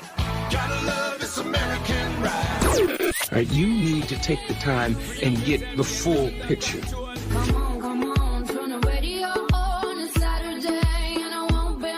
Don't get me wrong, I love the ladies. I mean, they rev my engine, but they don't belong in the newsroom. It is Anchor Man, not Anchor Lady. What do you want from me? I'm not America's sweetheart. Goodness sake, kid. Keep your voice down. Your father's listening to the radio. I'm not America's sweetheart. This is the Annie Fry Show. Welcome back to the Annie Fry Show. Thank you for being with us this Thursday afternoon. Grateful to have you. It's August. Can you believe it's August already? Guys, it's almost Christmas. But before Christmas, we have an election. And after the election will be over. And then we'll have all sorts of new things to discuss. Yesterday, Donald Trump found his way to the National Association of Black Journalists convention, sat on a stage with 3 black journalists, one of which was Harris Faulkner, and had a little bit of a conversation with them. Let's listen into some of what we heard. And I think the Republican Party is actually much less. I think I've made them much less radical, perhaps. But the Republican Party, what we're doing is bringing it back to the states where everybody wanted it. Democrats, Republicans, liberals, conservatives, everybody wanted abortion brought back. They didn't want Roe v. Wade in the federal government. They wanted it. Everybody But the majority of back. Americans oppose Roe v. Wade being overturned. They Multiple don't know polls have about showed that, this. sir. Right now, they're voting. It brought it back to the states. Now, I happen to believe in the 3 exceptions. Ronald Reagan believed with rape, incest, life of the mother. I do. I think most people do. I think most Republicans do also. But if you take a look, right now they're doing, it's an amazing thing. Out of the federal government, it's in states, and people are voting.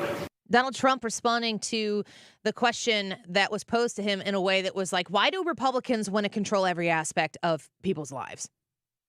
And then it was, of course, including the abortion discussion as well. Donald Trump is on the right track. He's talking about how the left is the radical here, not the Republicans. The Democrats are the radicals when it comes to the abortion issue. I don't always think that Donald Trump just gets straight to the point. I kind of wish he would say it and then be like, next question. But of course, as I have highlighted many times, he likes to suck up as much time and energy that is in the room when he's answering these questions. He wants to be in control and in charge. It is who he is. That's not going to change. Every time he goes in and starts talking about the, is it Northam? Was that Youngkin is the current governor of Virginia, correct? And Northam was the one who had said in that radio interview that if there was an abortion that was performed and the abortion wasn't successful, that in the event of a situation like that, the baby would made to be comfortable while the mother and the doctor had a discussion on what to do next. I mean, I don't even like it when people call it infanticide. That's just homicide. Mm-hmm. To think that you would end up ending the life of that born baby because the abortion wasn't successfully performed, that is outrageous. The Democrats are the ones who have publicly talked about this. You don't have to take Trump's word for it. You can go check out the video if it hasn't been completely memory holed by big tech. In California, they looked to pass legislation that would talk about essentially fourth-term abortions. It was incredibly radical. It was ripped out of the legislation, but it's part of the discussion, and that's how these things happen. I don't think that when abortion was first being talked about that we would be talking about the legalization of abortion at 40 weeks. I mean, you could be pregnant long past 40 weeks. What a nightmare. Thought that is. It is true that the left is radical on the issue of abortion. And Donald Trump is consistently making that point. Sometimes I wish he'd be more concise in the way he makes that point. I don't think that if you're standing in front of a bunch of people in the black community, that it's safe and fair to say that they're all pro-abortion. Some of the most passionately pro-life people I know also happen to be black. Here's more from the event. She was always of Indian heritage, and she was only promoting Indian heritage. I didn't know she was black until a number of years ago when she happened to turn black, and now she wants to be known as black. So I don't know, is she Indian or is she black? She has always identified as a black woman. She went to a historically black college. I respect either one, but she obviously doesn't, because she was Indian all the way, and then all of a sudden she made a turn, and she became a black person. Just to be clear, sir, do you believe that she is somebody should look into that too when you ask continue in a very hostile, nasty tone. He gets his nasty word in there. So she says that Kamala Harris has always identified as black, and then she said she went to a historically black college. The National Center for Education Statistics says in 2022, non-black students made up 24% of enrollment at HBCUs. 24% in 2022, not black. So you don't have to be black to go to an HBCU.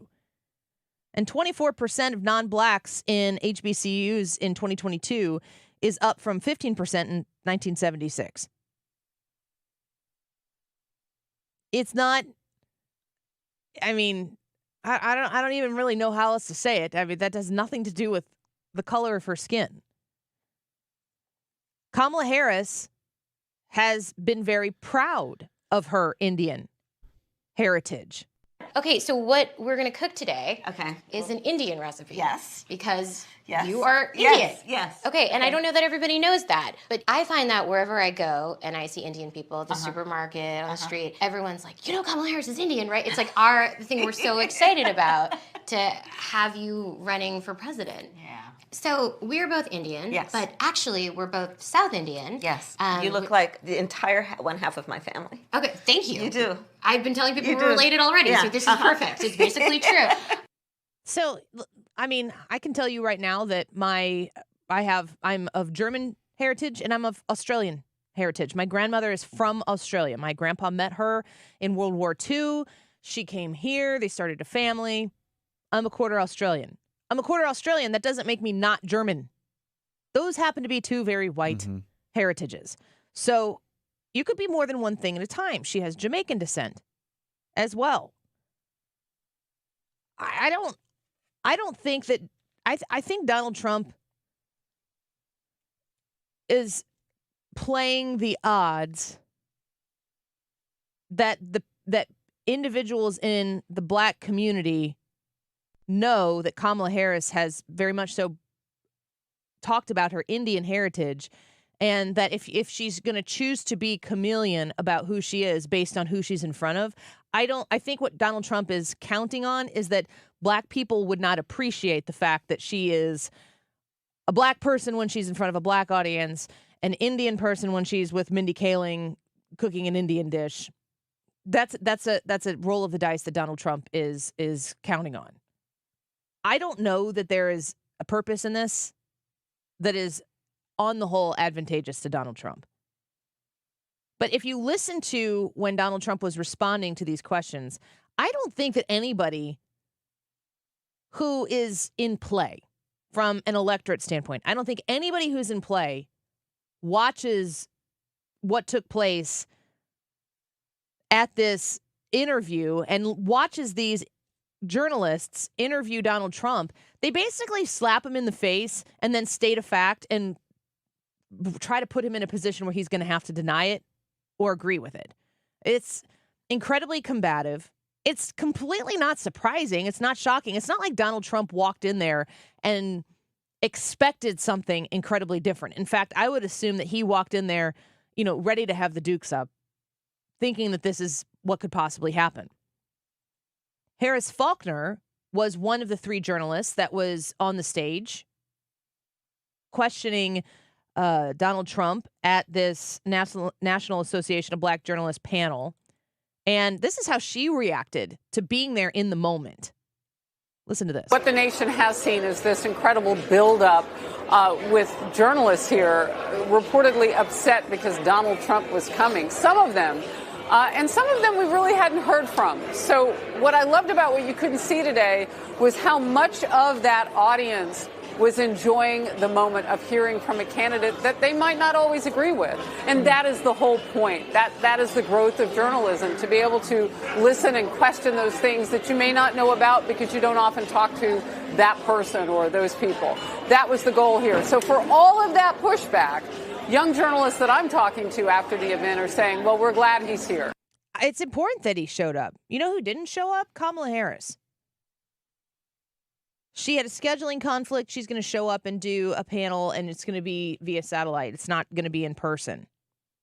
The Trump team was told that she would be there at the same time. That's not how that ended up playing out.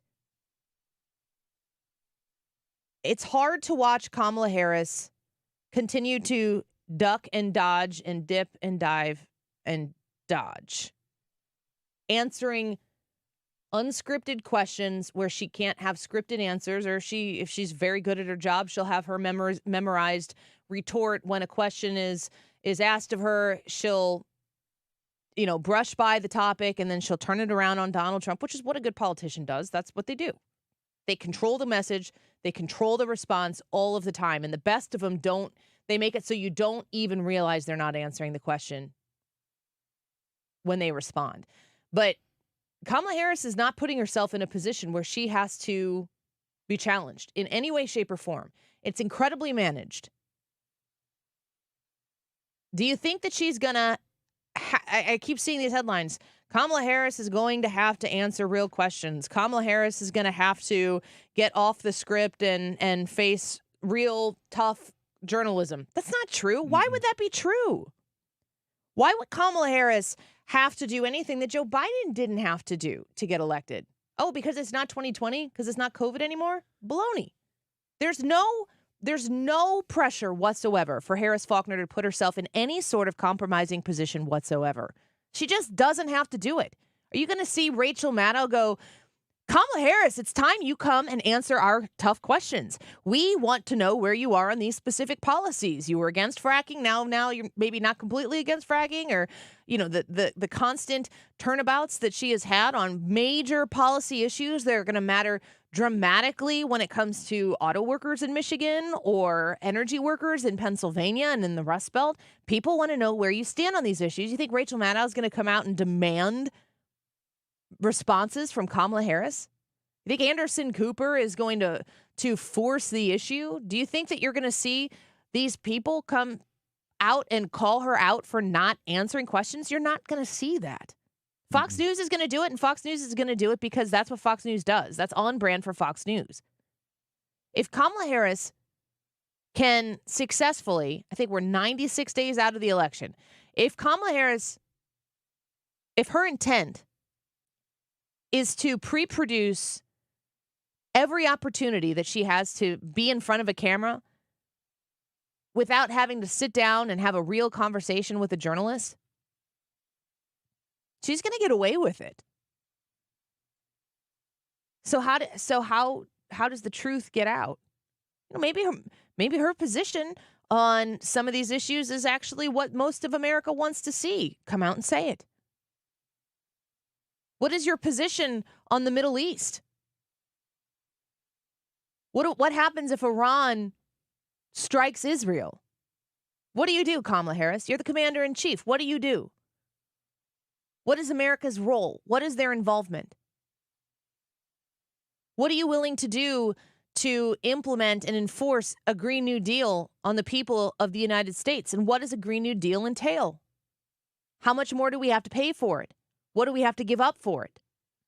What kind of jobs will be eliminated in the process of it? What kind of payoff do we get from it?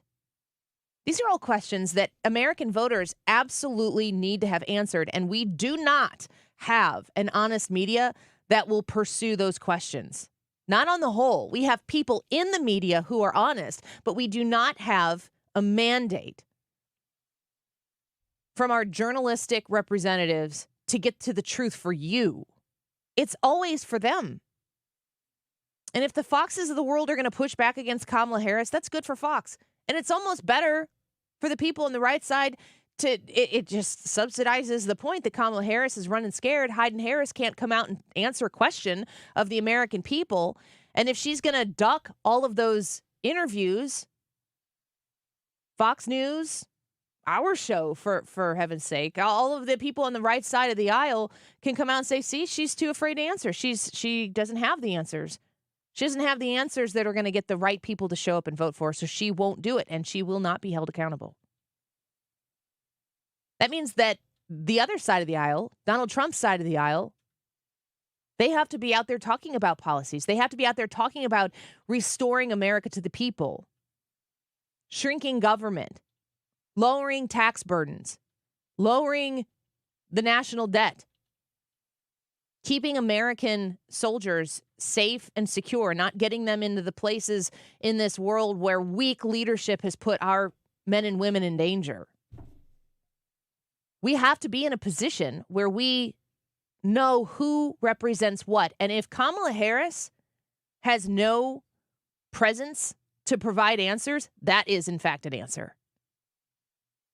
That means she doesn't answer to you. That means she doesn't care enough about what you think about the issues or how you might feel about her perspectives on the issue.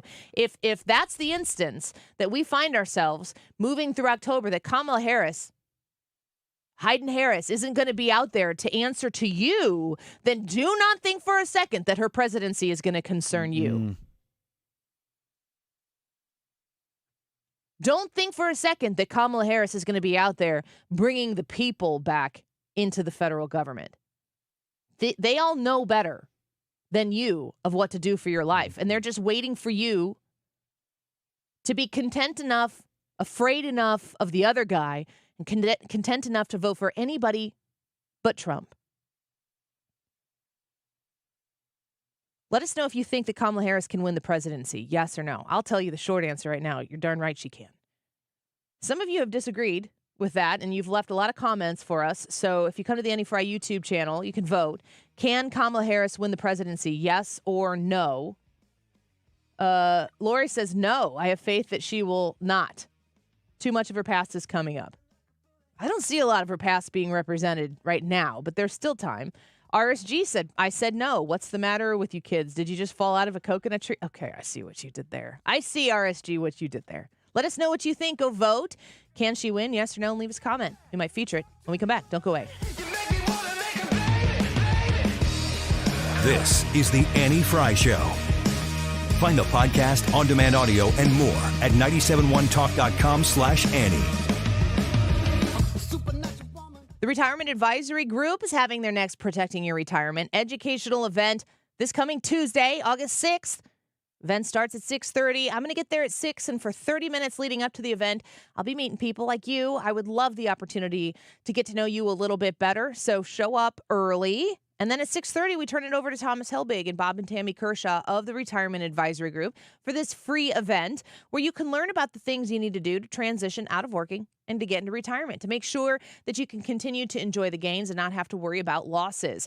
They are very good at what they do. They've helped many 97.1 listeners, many Annie Fry Show listeners over the course of the years that we've been partners. And I'm excited to be a part of this once again on Tuesday, August 6th at the Frontenac Hilton, 6:30 p.m. I'll be there starting at 6. Mark Cox and Mark Reardon show up early as well. So if you'd like to come see us, we would love to see you, but you do need to reserve your space. 314-993-9494. 314-993-9494. RetirementKey.com. Patriots like President Trump never stop fighting for their country. Because Trump knows America's on life support and says Dr. Bob Onder can help him save it. Trump's endorsed Dr. Bob Onder for Congress, calling him an incredible America First patriot who will fight tirelessly for our families and conservative values. Dr. Bob Onder, the Trump-endorsed America First conservative. Kurt Schaefer is different. Trump calls Schaefer weak on MAGA because Trump knows his record, voting to let foreign-owned entities buy up Missouri farmland. Now China owns over 40,000 acres. And Schaefer's campaign took $30,000 from a Chinese-owned company. He won't make America great. He'll make China rich. If given the chance, Schaefer will do it again. Win It Backpack is responsible for the content of this ad. Paid for by Win It Backpack. Not authorized by any candidate or candidates committee. WinItBackpack.com. Considering new windows, I want you to talk to my friends at Window World. Mark Cox here. They have got a great deal going for you right now. Up to 36 months financing, interest-free, with approved credit. They've never done this before at Window World, so take advantage of this. Call them today at 314-993-1800. Again, 314-993-1800. You hear me talk about Window World. I'm a satisfied customer. I've got their windows in my house. I've been to their offices and I've stood on these windows. I've seen how well built they are. They go in and they are meant to last. You wouldn't give a lifetime warranty on a product if you didn't think it was going to last for a long time, and they stand behind that warranty. In over 20 years of business, they have helped more than 72,000 customers in St. Louis improve the look and the thermal efficiency of their home. Call them today, get your free estimate, and ask about that 36-month financing, 314-993-1800. or windowworld.com. As President Trump's trusted attorney, Missouri's Will Scharf beat the lawfare liberals at their own game, delivering a major victory for Trump at the Supreme Court. He'll win for Missouri, too. Scharf's a rule of law conservative, tough on crime, backs the blue. Conservative Will Scharf, warrior for Trump, winner for Missouri Attorney General. Because Missouri's lost enough with liberal Andrew Bailey. As a prosecutor, Bailey went easy on a violent repeat felon with a long rap sheet, including shooting up a police car. Yet Bailey charged him with mere misdemeanors when he struck again, leading to a plea deal that cut him loose within months. Bailey slapped a violent felon on the wrist, the same wrist he allegedly used to shoot a cop. Buried last year, mourned by loved ones wearing black because Bailey betrayed the blue. He'll betray Missouri, too. Defend Missouri PAC paid for and is responsible for the content of this ad. Not authorized by any candidate or candidates committee. 471-671-2291. You're listening to The Annie Fry Show live from the Air Comfort Service Heating, Cooling, and Insulation Studio. 9 out of 10 homes are under-insulated. Is yours? Did you know that there's an R value associated with insulation? To find out your R value or for a free insulation estimate, visit aircomfortservice.com. St. Louis's home for conservative talk. The Mark Reardon Show. Thursday afternoon, day 2 of the controversy. Is Kamala black or Indian? We'll get into that. Also, Brian Kilmeade will visit. Weekdays from 3 to 6 on 97.1 FM Talk.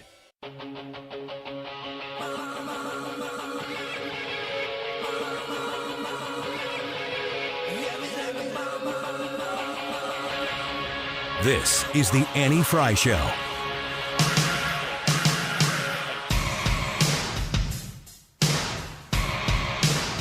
Find the podcast, on-demand audio, and more at 971talk.com/Annie.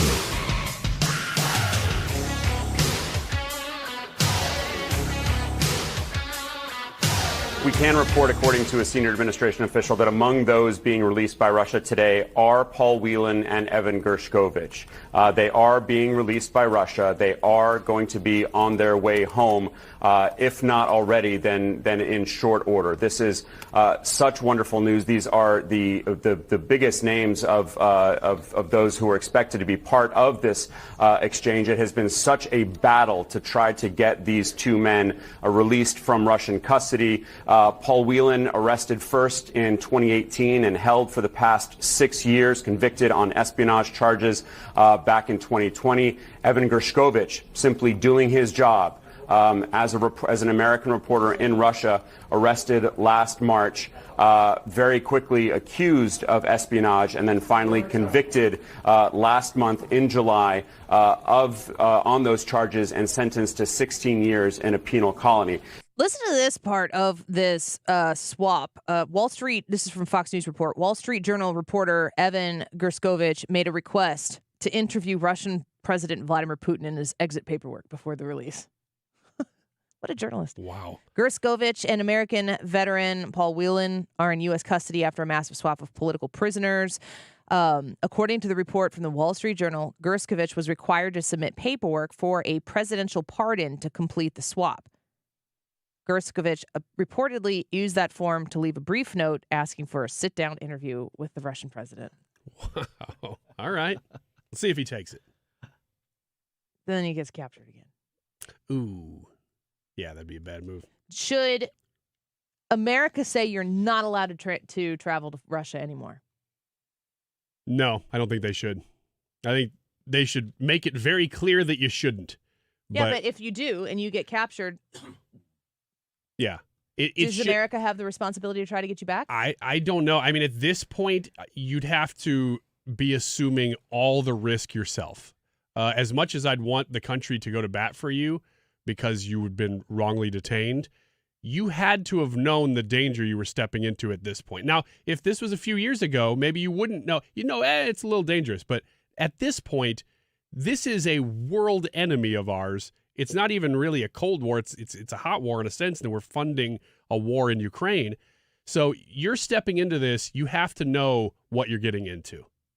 Should if a journalist, Wall Street Journal, if a Wall Street Journal journalist is traveling to Russia to report on Russia, does America have a responsibility to get them back if they are wrongfully detained? Also, yes. That's what it's a conundrum because I see your point that maybe the government should step in here and say, no, we shouldn't be traveling to Russia anymore. While I think the person should not expect the United States to go to bat for them, we should still go to bat for them. Britney Griner was playing basketball in Russia in some other kind of league. She had, like some weed on her or something like that? Mm-hmm. That's not worth... If it weren't Britney Griner... People who, did she do something wrong? Technically, yes, but not that wrong. If she's going to seek a business opportunity, which is what that is to play basketball in Russia, if she's going to seek that out in Russia, is that any different than journalism in Russia? It's a business opportunity. I feel like it comes with a set of consequences. It's not FAFO, but it's close. It is different. Going over there for a business opportunity is different than going there to cover something in Russia or the war. It's not. It's journalism. It's his job. Mm-hmm. He's not doing this out of the good of his heart. Okay, but I think the greater point that I'm trying to make is that some of these things, and I think with Britney Griner in particular, you could say that was pre-war. So we were maybe in a Cold War with Russia at that point, but we were not in a war in the sense that there is actual fighting on the ground going on right now that we're helping fund. We are not in a hot war with Russia. We are not. No. But we are funding a hot war right now in Ukraine. So at this point, things have changed. I don't know that that's been the case. I don't know. The perfect phone call from Donald Trump was about providing defense systems for Vladimir Zelensky in Ukraine to combat against Russia. This isn't new. Well, I mean, in that sense, yes, but that's why I'm still saying we should still go to bat for these people. I just don't like us getting involved and saying you cannot travel this country, no matter what country it is. And part of me, the reason I'm saying that is because of missionaries. I don't want to block people from going into places where they might feel called to go, assuming that they know the risks. So I was looking at that because I didn't know if you were right in saying that Britney Griner was arrested in Russia before Russia was in a war. Britney Griner was arrested in Russia on February 17th of 2022. Russia went into Ukraine February 24th of 2022. Yeah, it was all at the same time. It was a matter of days. Okay. Russia knew they were going in. Russia knew what was going to happen there. There was already tensions there. So I don't know. Britney Griner didn't know there was a war when she traveled there. The situation in Russia wasn't dramatically different. No, it wasn't. And because there was still a lot of, because Russia had already amassed troops on the border and they'd been there for a while, the tensions were rising. The thing about it's a small difference, but one of the differences with Britney Griner to me is Britney Griner brought something in and broke a law that Russia has. She had the stuff. She said it was a mistake that she had the stuff. There's no question about whether or not she had the stuff. But then you look at Evan, how do you say his last name again? Gerskovich. That's what I'm saying this hour. Next hour to be Gerskovich. But he was arrested under espionage charges. So he was journalisming. He was being a journalist. Just like us here. Yeah. Doing the journalism thing. The title of this hour right So there. He was, to me, he was more of a political prisoner. But to your point, does the United States have Britney Griner, I'm going to step in, though. It's not fair to say that Britney Griner got what was coming to her in any way, shape, or form. They threw the book at her. She was a political prisoner as much as anybody else was. They were in the middle of a war. Britney Griner is a nationally, globally known name. And they got the Merchant of Death for her. Yes. What a ridiculous law. But there's no part of, and I'm not a Britney Griner fan at all, but there's no part of Britney Griner's arrest where it's like, well, I mean, no more than anybody else. You're in Russia. If they want you, they're going to take you. Right. But my point is this. Should the United States negotiate with them? Yes. Should they give up the Merchant of Death to get somebody out? No. No. Well, I agree. But here's my thing, though. Whenever you negotiate with these organizations, what do? You get what you incentivize. So you give them the Merchant of Death, they're going to take another person, and they're going to see what else they can get from you. There's no incentivizing them to not do it. The United States isn't abducting Russians when Russians come to the United States. That's not how this is working. So this is going one way. And you can apply that to any country. And every country sits there and they watch this. So if you want to stop it in the future, you really have to pull back on how much are you really willing to negotiate and how much are you really willing to do it. Do you have to present a front where these countries look at you and say, no, we don't want to abduct Americans. That cost us a lot last time. And the United States attitude has not been that. People aren't afraid of us. They aren't intimidated by us. They're like, watch this. I'll push them around. So they got Britney Griner. I said, she's a big name. We know the people over in the United States are going to make a big stink about it, and we'll be able to get a big name back for her. Ender says on YouTube, what she had on her was illegal in the country. That doesn't even matter. Again, as if I need to preface this, I do not own a Britney Griner jersey. I don't even know what team she plays for, but I think it's in California. Is that right? She play in LA? She plays in the U.S. Now. I don't know. Not a Britney Griner fan. Brittany Griner's sentence was 9 years of hard labor. Yeah, it's crazy. That's wild. So the idea that she, air quotes, broke a law, that's just convenient for Russia to be able to say that. As an American, if you did the equivalent, I mean, we've pretty much decriminalized all of that now, but, in the past, we've been spending a whole lot of time on both sides of the aisle talking about how we shouldn't be over penalizing this type of possession. The reason Britney Griner was taken is because Russia does this crap. Russia sees an opportunity and they just take it because they can. my criticism of Britney Griner is, why the hell are you playing basketball in Russia? Like, was that worth it? Because at the end of the day, in my opinion, it's not my choice. Of course it wasn't worth it. You might ask a journalist, was it worth it? And they might say yes. To me, the investment and the outcome is incredibly different there, but they are both business decisions. Did Britney Griner need to go to Russia to play basketball? I mean, I don't understand that at all. I do not need to understand it for Britney Griner to weigh in on her own personal reflection of that decision whatsoever. But in all of the cases, Russia saw an advantage that they were absolutely willing to take, and the possession is just a matter of convenience. It's if you go to Russia, you're playing with fire. And if you go to Russia and they take you and we have to negotiate to get you back, there will be things that will be put at risk for your life. And I think every American should be brought home. So I could sit here for the rest of time and argue both sides of this issue. But if you're going to go try to practice journalism over there so people understand what is really going on in Russia, there's something that is a greater good that comes out of that. I don't really care about Britney Griner's basketball career.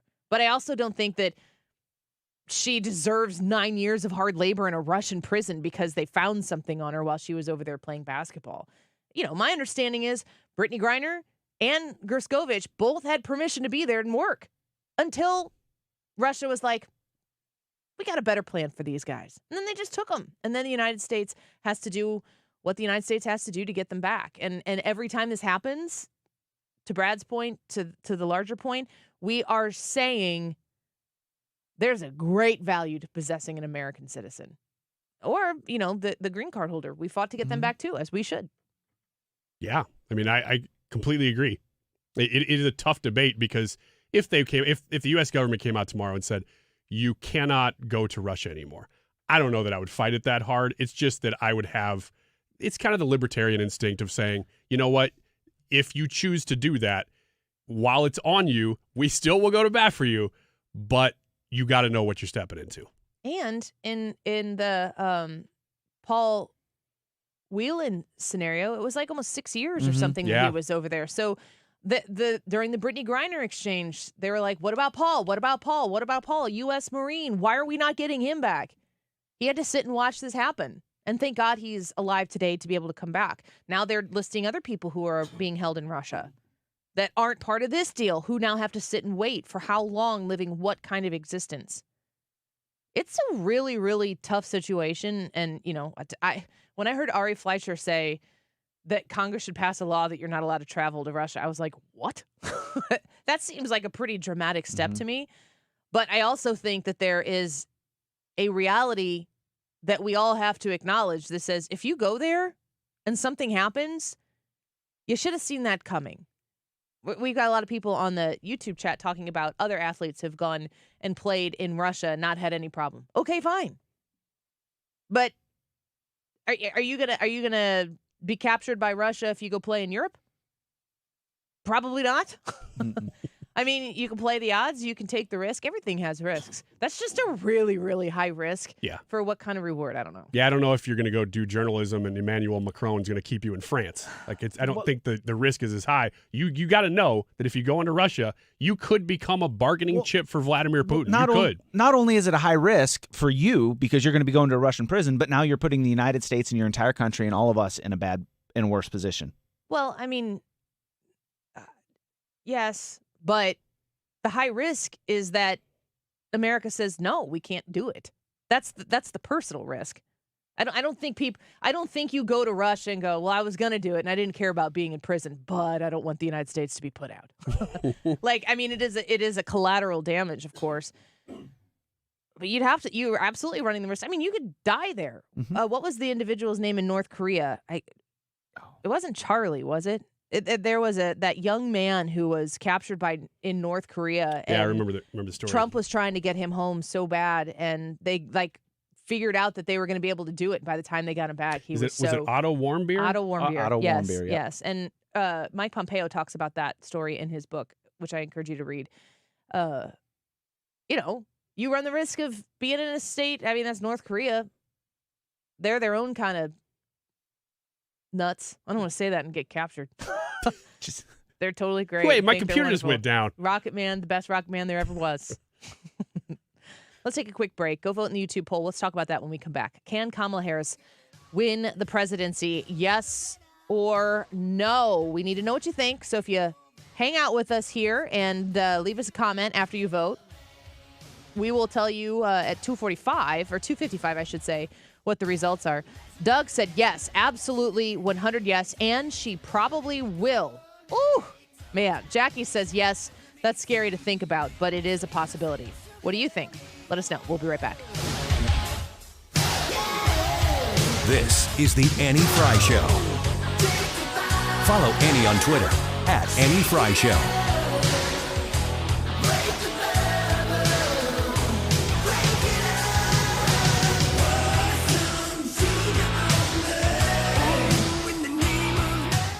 I want you to think about the very best situation you can be in when it comes to listing your home in Illinois for sale. It's a stressful situation no matter what. There's so much emotion that's tied into that, of course. If you're, when you got to prepare your house for someone else to come think about making their new memories in your home, that's such a personal thing. But you do need someone who can help you navigate that very emotional time and position yourself in the best possible place so that you can get top dollar and make new memories in your next home. It's about finding the way to focus and think forward and about the next thing and making sure that you get a really nice check at the end of that makes you go, gosh, I'm so glad that I partnered with Jen Teskey and RE/MAX Alliance. 618-541-1010, JenTeskeyHomes.com, TESKE, JenTeskeyHomes.com. Reach out to them and start that conversation today. They'll help you navigate through the whole process, and you will be left with a big smile on your face amidst all of the emotions. Contentment. 618-541-1010, JenTeskeyHomes.com. Conservative Dave Wassinger is the only pro-Trump Republican running for lieutenant governor. Wassinger is the only candidate endorsed by Missouri Right to Life. And Wassinger is the only candidate for lieutenant governor with the guts to work with Trump to deport illegals. Wassinger's policy on illegal immigration is simple. Come here legally, or it's adios, amigos. Listen to conservative pro-Trump Republican Dave Wassinger. President Trump is right. Illegals break our laws, steal our jobs, and overwhelm our hospitals. It has to stop. As my lieutenant governor, I'll fight to keep Missouri safe and deport illegals. You come here legally, or it's adios, amigos. Dave Wassinger, tough on illegal immigration. Dave Wassinger, pro-Trump. Dave Wassinger, pro-life. Vote Dave Wassinger for lieutenant governor. Paid for by Wassinger for Missouri. Henry Charles Poles, treasurer. Do you have 3 ex-wives and your current trophy wife wants a life insurance policy 3 times the size of the policies you had to purchase for your previous mistakes? If so, you need to call Big Lou at Term Provider, 800-700-6898. Big Lou is intimately familiar with your problems, and if you're 50 or 60 years old and in reasonably good health, a $1 million policy should only cost about $100 to $200 per month. Big Lou may have a solution for your previous policies as well. You may even save enough money to lighten the load on your new $1 million policy. Remember, call Big Lou. He's like you, except he's only on number 2. Call Term Provider at 800-700-6898. That's 800-700-6898. For $1 million in term life insurance that you can live with. Call Big Lou at 800-700-6898. 800-700-6898. The Social Security Trust Fund could run out of money in less than 10 years. Discover why this could change when you file for your benefits on Your Retirement Professors, Sunday evening at 6. On KFTK, 97.1 FM Talk. Hi, this is Mark Harder, and I'm running for Missouri Senate 15 on August 6th. Over the last 9 years, I have delivered for the residents of West St. Louis County. I fought for senior tax freeze and delivered. I fought for the Veterans Treatment Court and delivered. I fought for police training, funding, and community support and delivered. I fought to keep our neighborhoods safe and our cars from being stolen and delivered. Now I need your support. Vote smarter, vote harder in the August 6th primary. Paid for by citizens to elect Mark Harder. Chuck McCluskey, Treasurer. We're getting some interesting responses to this question. Can Kamala Harris win the presidency? Yes or no? It's today's Annie Fry Show YouTube live chat poll. Let us know, and we'll give you the results of this poll in just a little over an hour. It is 1:49. This time check is sponsored by Jerry Kelly, Heating and Air Conditioning. It's time for a $98 AC tune-up. Missouri, it's time to vote. The Missouri primary is Tuesday, and early voting is happening now. Make your voice heard. Cast your vote in the Missouri primary. Democracy 2024. It's happening now on 97.1 FM Dog.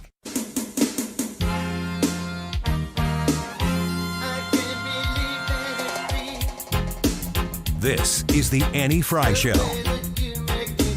Interact with Annie on Facebook. The Annie Fry Show.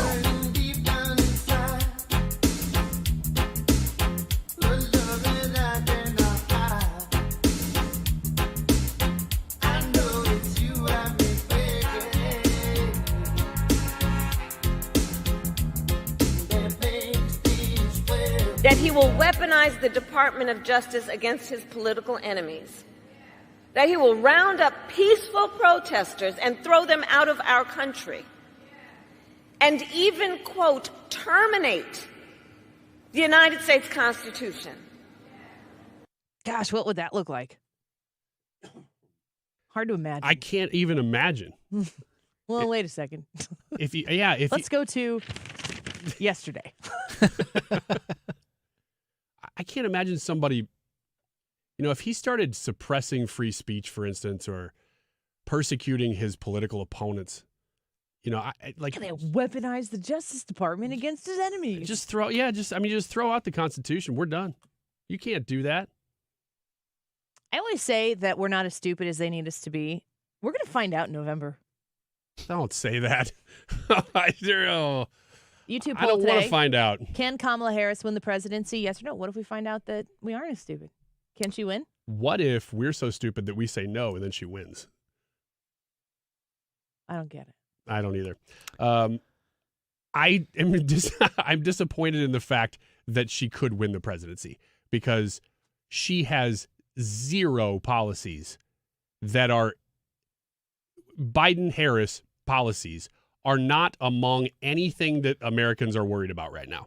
So if she is able to win, it is because of a just fawning media that has made her feel good just enough to get her over the finish line because it won't be a big win if she gets one. They didn't make her feel good. They made other people feel good. Just make them feel safe with her and feel threatened by Trump is kind of the goal here.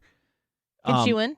Yeah, she can win. I think she's got a good shot at winning. I don't know that she's the favorite to win at this point, but she can definitely win. And to Ryan's point, this media is going to do everything they can to drag her across the line. But I sit there, people don't realize, Ryan and Annie are like, we're not as dumb as they need us to be.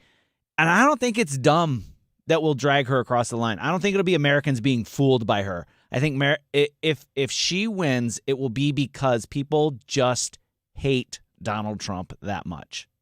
They just hate him.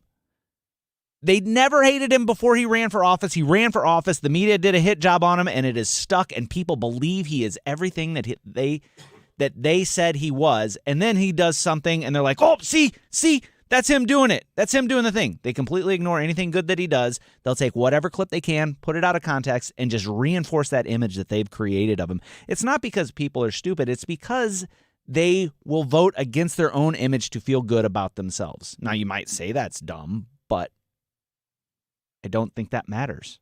Did you guys see the Olympic boxing situation? So I've got a tweet up here from Jillian Michaels, who is just absolutely my favorite and a dream guest in the show. What are we doing here, guys? It's not transphobic to think this is unsafe and unfair. So an Algerian boxer was facing off against an Italian boxer, and the boxer from Italy, she took like one direct hit to her face and she just quit. And they, pronounced the Algerian boxer the winner. And a lot of people are up in arms about it. Do you guys have thoughts about this specifically? It's a complicated one.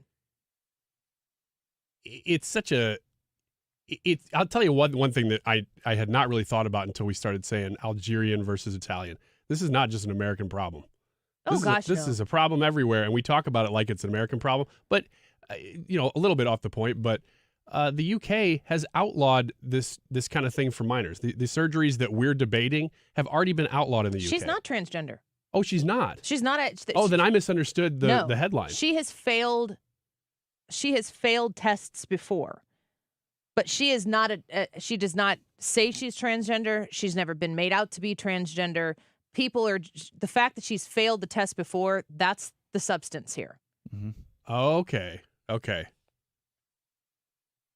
Well, it changes everything according to the way I understood the story, because I was seeing misreport, and I should have seen there was a lot of debate about this on Twitter about it being. Well, if it's a man. Yeah. A biological man fighting a woman, that's one thing. Yeah.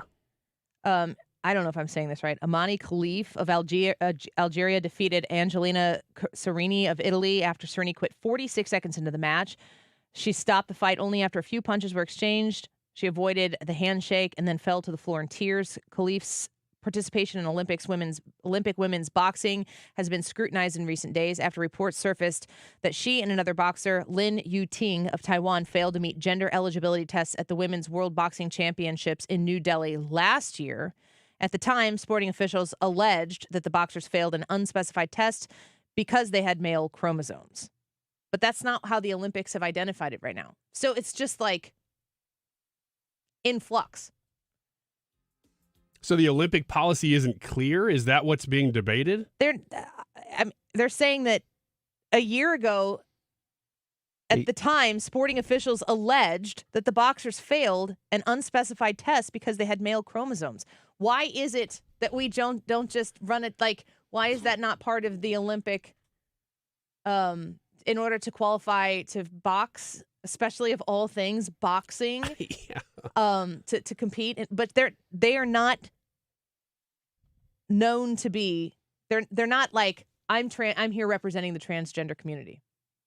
Okay, but they could be males. We just don't know. And they're not saying. Okay, so that thank you for clearing it up, because that is a bizarre story.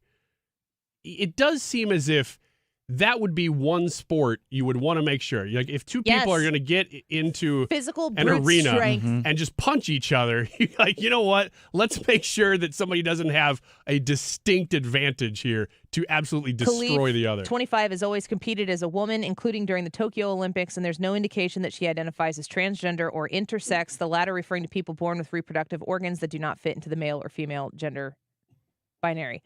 My question is, I don't really care how you identify. What are you?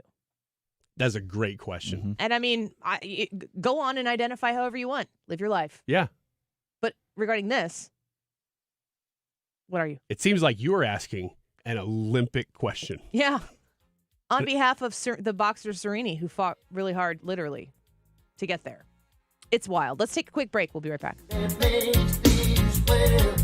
Attention Missouri Medicaid members. If you need assistance with daily living, you can receive a free service from Freedom Care in your own home from a loved one. With Freedom Care, you decide who provides your daily care with help preparing meals, bathing, laundry, transportation, and more. A family member or friend that gets paid instantly after every shift. It's all funded by Medicaid and 100% free to you. Call now to check your eligibility. New to Medicaid, the Freedom Care family will guide you through enrollment, making it stress-free for patients and caregivers. With over 5,000 five-star Google reviews, we've perfected at-home care for Medicaid members and caregivers. This service is free to you through Medicaid, and with our InstaPay app, caregivers are paid instantly. So go to freedomcare.com or call 314-557-7915. 314-557-7915. 314-557-7915.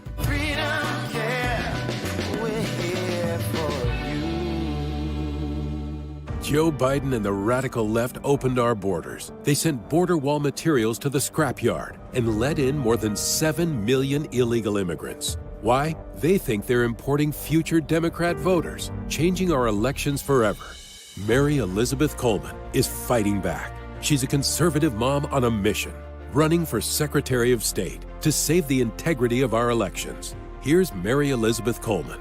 There are 77,000 illegals in Missouri. This isn't just an invasion, it's an occupation. I'm Mary Elizabeth Coleman, and I'm running for Secretary of State to save the sanctity of your vote and mine. I'll fight election fraud and ballot harvesting, and I will never let illegal immigrants dilute your vote. And I will stand up to the woke radicals who want to censor our speech, persecute people of faith, and repeal our Second Amendment rights. I'm Mary Elizabeth Coleman, and I approve this message. Paid for by Friends of Mary Elizabeth Coleman. KFTK FM Florissant. From the Under Law Injury Lawyers, GetJim.com studio. That's GetJim.com. 97.1 FM Talk. Always live on the free Odyssey app.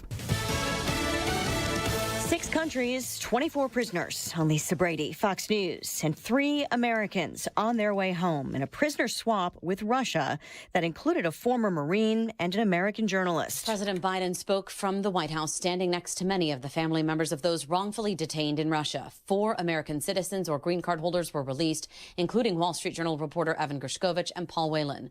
One of the 8 prisoners Russia got back was hitman Vadim Krasikov, convicted in Germany of murdering a Chechen in broad daylight. The demands they're making of me required me to get some significant concessions from Germany, which they originally concluded they could not do because of the person in question. The president insisted that he and the family members sing happy birthday to the teenage daughter of the now freed hostage prisoner Alsu Kurmasheva, noting she will now get to celebrate with her mother. Fox's Jessica Rosenthal. The White House says it did not have a role in a plea deal made by military prosecutors for 9/11 terror suspects held at Guantanamo Bay. Obviously, our hearts go out to the families who lost a loved one. We didn't have a role in this. This was not something that we were involved in. And so we are determined to make sure that they get justice, these families get justice. White House spokeswoman Karine Jean-Pierre, as some 9/11 families and lawmakers on both sides of the aisle criticized the deal, which avoids the death penalty and a trial. Former President Trump, meeting with the FBI today, considered a standard victims interview as part of the probe into last month's assassination attempt. Meantime, his lawyers, again, asking the judge on his New York hush money case to recuse himself, citing the judge's daughter's work for Vice President Harris. At the Olympics, Simone Biles just winning the all-around women's gymnastics gold, her 9th medal overall, adding to a historic medal count. America is listening to Fox News. Texting enrolls you into recurring automated text messages. Consent not required to purchase. Message and data rates may apply. Hey, Dan, how you doing? Haven't seen you around the gym for a while. Yeah, I've really fallen off. Since I turned 40, I just don't get the results I used to get. Could be lower testosterone. Lower T? Yeah, I went through it a while back. Once you hit 40, your body has less free testosterone. I got Nugenix Total T, and it's made a huge difference for me. I've seen that ad on TV. Is it for real? Oh, yeah. The key ingredient is something called Tesnor, which helps boost free and total testosterone levels to help you trim up and stay lean. And it's made a difference for you? Man, I feel like I'm in my 20s again, at work, in the gym, and in the bedroom. Are they still giving out complimentary bottles for people to try it for themselves? Yeah, you just need to send them a text. Text SERVE to 42424 right now for your complimentary bottle of Nugenix Total T, the #1 selling testosterone booster at GNC. Plus, text now and we'll include a bottle of Nugenix Thermo, our most powerful fat incinerator ever, to help you get back into shape fast, absolutely free. Text SERVE to 42424. That's SERVE to 42424. Air Comfort Service, heating, cooling, and insulation. Weather. The official 97.1 FM Talk Weather Center forecast and excessive heat warning for the afternoon. Clouds and sun, a heavy thunderstorm. Our high today, 95. We could see some flash flooding. Thunderstorm this evening, otherwise some clearing tonight, low 75. Sunny to partly cloudy, not as warm tomorrow. A breezy day. It will be a humid afternoon. Thunderstorm possible, the high at 86. I'm Steve Williams for 97.1 FM Talk. I'm Robert Cornejo. It is an honor to serve as judge for St. Charles County, the community that I am proud to be raising my family in. In my courtroom, I follow the Constitution and the rule of law. I'm not here to legislate from the bench. I'm here to ensure justice is carried out efficiently and fairly. My #1 priority as a judge is to make sure this is a safe community for families like mine. Robert Cornejo served in the Missouri House, where he defended the sanctity of life, prevented illegal immigrants from receiving taxpayer-subsidized tuition, fought against big government, and strengthened our Second Amendment rights. Judge Robert Cornejo is endorsed by the St. Louis County Police Association and Eastern Missouri Coalition of Police for his work to keep St. Charles County safe. Judge Cornejo also has the support of local firefighters. When you cast your vote, I hope that you will allow me, Judge Robert Cornejo, to be the next circuit judge for St. Charles County. Paid for by friends of Robert Cornejo. Allison Onder, Treasurer. Welcome back. I got to talk to you about something here. Ryan, you're the worst. Don't. I'm going to do this later. No, this was my fault. I'll take that. I should do this later. Did I already say what I was going to talk about? Welcome back. I was trying not to say the other things. You screwed this up. This is my professional time. This is your time. You should reclaim it. I partner with great people to do great things and help my family eat food. So I'm going to switch gears and talk about Ruler Foods. RulerFoods.com. Did you know they do delivery right now? If you need special savings on whatever they have right now on special delivered directly to your door, Ruler Foods can help you do that. They make sure that you can always save every time you shop. It doesn't have to be some specific type of special savings time. Everything, every day, when you shop at Ruler Foods, you're going to be able to shop for less. You fill up your cart, you are going to save money. That's the way it works at Ruler Foods. I'm grateful to be partnered with them and to have been really exposed to the various Ruler Foods locations around the bi-state region, but also the people who are involved in Ruler Foods. Did you know it's like a Kroger store? They have Kroger brands at Ruler Foods prices, so you can save extra on those goods as well. When you are going right now to Ruler Foods, make sure that you look for all of the perimeter stuff that I like to shop, the produce. They have the best fresh produce. You can count on it. My family loves it. And you can find out all of the latest savings by going online to their website and go schedule that special delivery. Go to rulerfoods.com. The choice of a lawyer is an important decision and should not be based solely on advertisements. If you've been injured in a truck accident, you need the best. Onder Law. Let us make your case our cause. Truck accident? Call Onder Law for a free review at 314 or 618-9000000. Tony LaRussa here. Has your loss of energy and weight gain thrown you a curveball in your relationship? If so, go see my friends over at Victory Men's Health. Discreet first-class professionals will help you hit those curves out of the park. VictoryMen'sHealth.com. That's VictoryMen'sHealth.com. Don't let a cold, sinus infection, or allergies ruin your day. Breathe easier, sleep better, and feel healthier with Navage. Visit Navage.com, Walmart, Walgreens, CVS, or a store near you. Mark Cox here. If you're nearing retirement or already retired, call my friends Thomas Helbig and Bob Kershaw with the Retirement Advisory Group. They'll show you how to link to the market without the risk. They're the official financial advisors of my show. Go online to retirementkey.com. The Focus Marines Foundation is here to help veterans transition from service to civilian life, and we're here to support them. This is Mark Cox inviting you to get involved in this month's Conservatives Care effort by visiting 971talk.com. That is exactly what I needed to hear. Thank God someone here knows what they're talking about. That's us. That's right. Gotta love this American ride. All right, you need to take the time and get the full picture.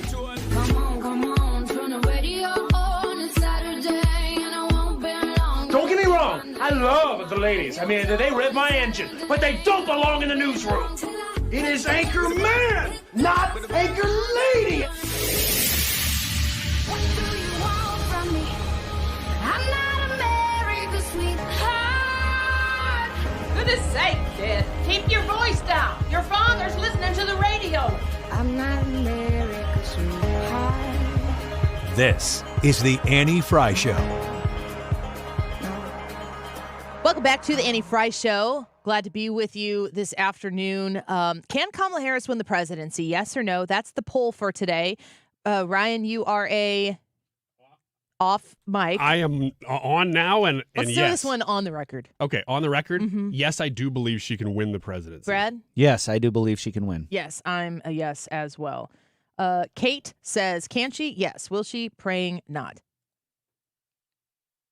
That's such an important comment because I am constantly reminding myself that the most important thing to do about this is to stick with my faith life and know that honestly, whatever the outcome of the election, that part is still covered and it's the priority. But I'm leaning into it a little bit more these days because I start to get a little short of breath. Yeah, because it felt like it was in the bag with Joe Biden. It was starting to feel like, man, like during the RNC convention, those people were like, man, this thing is going real well. Yeah. And then all of a sudden, Joe Biden drops out of the race due to pressure. And if only we would have seen that coming. It's a completely different race now, and you're going, well, now what? It's like the dust hasn't really settled yet, but I'm doing the same thing. I'm glad you said that. Just kind of going, you know what? I am not in control of this. Each one of us as Americans have a tiny little bit of control over the way this goes. And outside of that, I throw it back up to God and say, you're in control. I'm going to pray for the best outcome here. Or just peace. Well, I'm going to pray for the best outcomes. Yeah, that's a broad prayer. There's just so much anxiety and worry, and what social media do you participate in the most? Facebook. What do you? Twitter. Those are such different environments. Do you see a lot of politics in your Facebook feed? No. Do you see more than usual? Yes. Is it friendly? Is it unfriendly?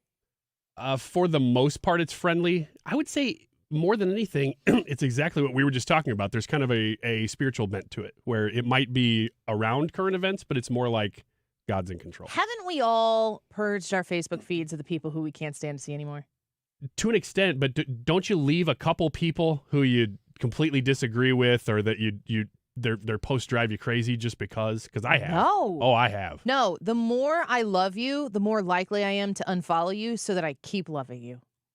So that it doesn't become, I do not want any relationship that exists in my real life to be swayed because of things that are said on social media. Ever.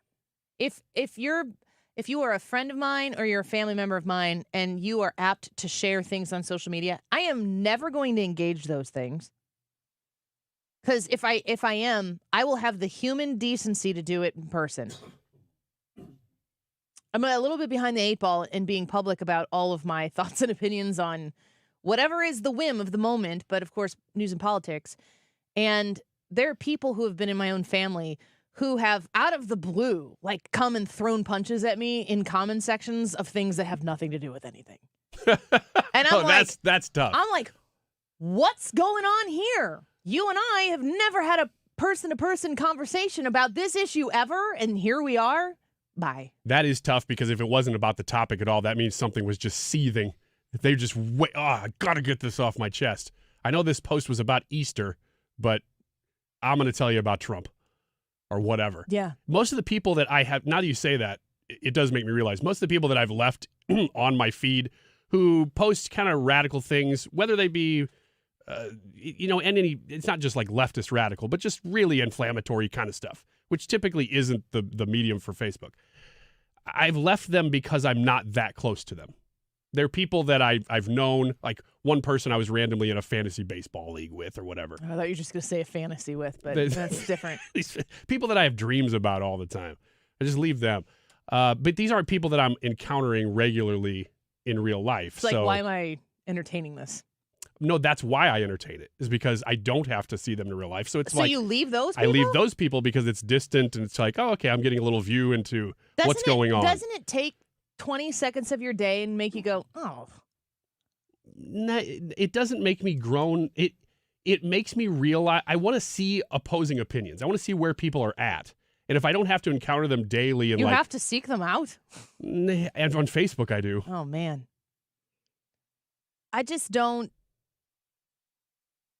Gosh, I'm longing for simpler times, which are not going to be here again. We are not going back. We grew up with, like, you don't talk about, what is it, sex, religion, and politics. We always just said religion and politics. So. Is this a pitch for Wiggins America on Saturdays? Well, between now and November 5th, we're talking pretty much just about sex. You mean like gender? No. Oh, okay. No. Just it's going to be clarify. Wiggins America After Dark, but it's at 10 7 in the morning. It's after dark. Like and it's the before dawn. Dark,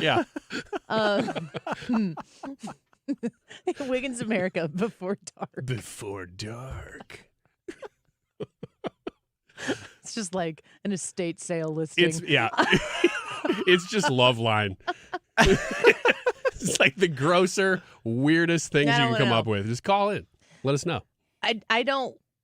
People took the don't talk about important things, and there's a side of the aisle that is just in like, don't talk about it.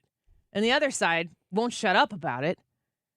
And, the initial idea of not discussing those things was in mixed company. You don't go as a +1 to somebody's wedding reception and be like I always say, so Donald Trump, am I right? What about Kamala's laugh, huh, you guys? Yeah. I know we just met, but you don't do that. But the idea that you would not talk about it in relationships that matter, you should definitely be talking about those things. And we've really moved away from it. It's hard to have relationships with people and have political discussions unless you are you've convinced that you're on pretty much exactly the same page.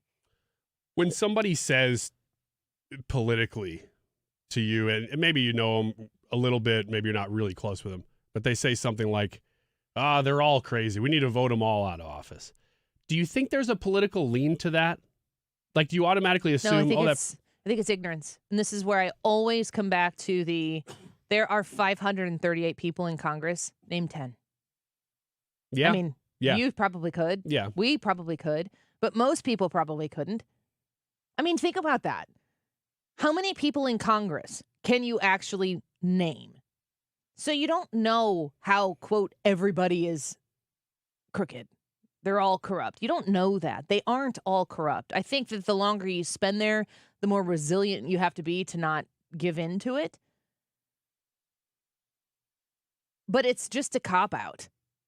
And I don't want to say this in this way to be insulting, but it's just kind of a lazy way of not being involved or engaged or informed. You know the famous flea market that I've taken you to? That was a hostage situation as well. Maybe. Yes? Possibly. It was. You told me you would take me to work. And then I said, I need to make a quick stop. And you said, that's fine. Why don't you take me in? I'll enjoy this. That's not how quote it went. Unquote what you said. No, I have a video of me being locked in your car while you were in an unbranded building in a place that I had not been before. It's a flea market. And so that's where I do a lot of my political canvassing, is in the flea market. I'll throw out a question, just kind of see what people say about it, because they don't know that I work here or anything. Can you go a quarter on this toothpaste? No, we're hard at 50. No? Joe Biden, huh? You know, that's the kind of stuff I'll do. But it was the last time I went in there was the day that Joe Biden announced that he was dropping out. And I went in there, and it just, I was in the car listening, and I was like, gosh, this has got to be, everybody's got to be thinking about this. And I walked in there, and I said, man, crazy news about Biden, huh? And a couple of them knew. A couple of them didn't even know what I was talking about. But the ones that did, they naturally said, vote all those bums out. And my first inclination was, I think these guys might be conservative leaning, and they just don't want to say that in front of everybody. And I just didn't know if there was like It's a risk to say that. Yeah. The expectation, the default is, if you're talking about it, you're on the left. Conservatives have to do, it's almost like drawing the half of the fish in the sand to see if the other person finishes it before you're like, you too? It's true. Yeah, because it feels like a great example. My wife is in England right now, and she took the same trip last year. It's like a work development thing where she's studying Shakespeare. She's a literature teacher. She loves it. This is like a candy land for me, her going to Oxford. So with her, though, are a lot of other teachers. And politics inevitably come up once in a while. And you know who brings them up?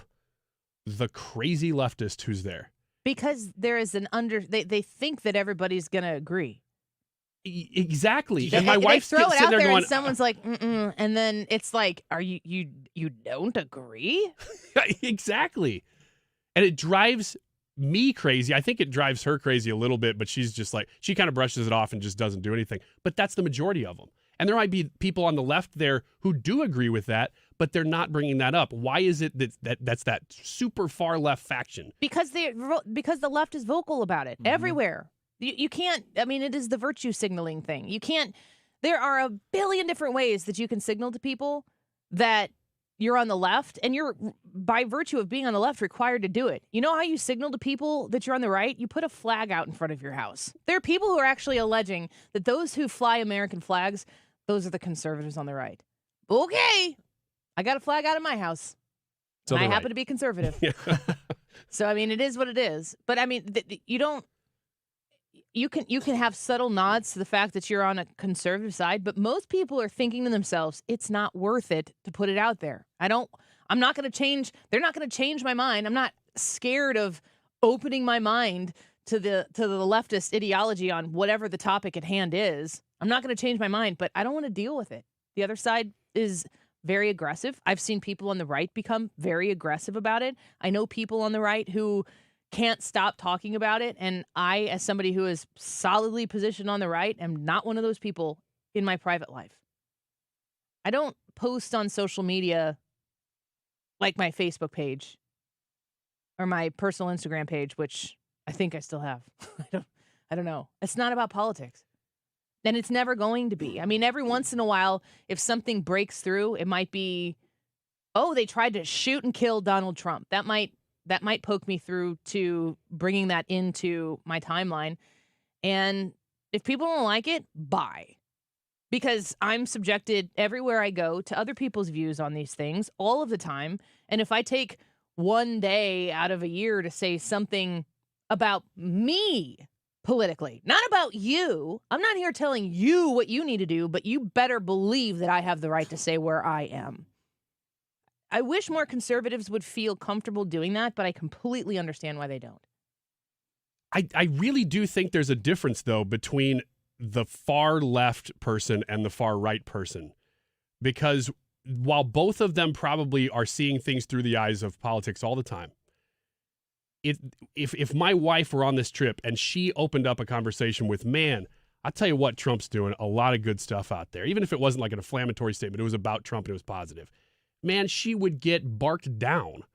But that leftist guy, now she's over there for the second year. I think this is happening again right now from what she's told me. When he says it, nobody really brings anything up. And I don't know that that's the right move. Because they don't want to fight. But People don't want to fight about it. Yeah. And you shouldn't have to fight about it. Like, it's up to you. And there's a lot of confidence. There's a lot of virtue signaling that comes from the left. They've had the last 10 years to 15 years to be boastful about it. And like I said, in November, we're going to find out if we are as stupid as they need us to be. If Kamala Harris is going to get away with just showing up and doing the things that she's told and reading the prompter the way it's written, or if she's going to have to answer the people and answer their questions and their concerns.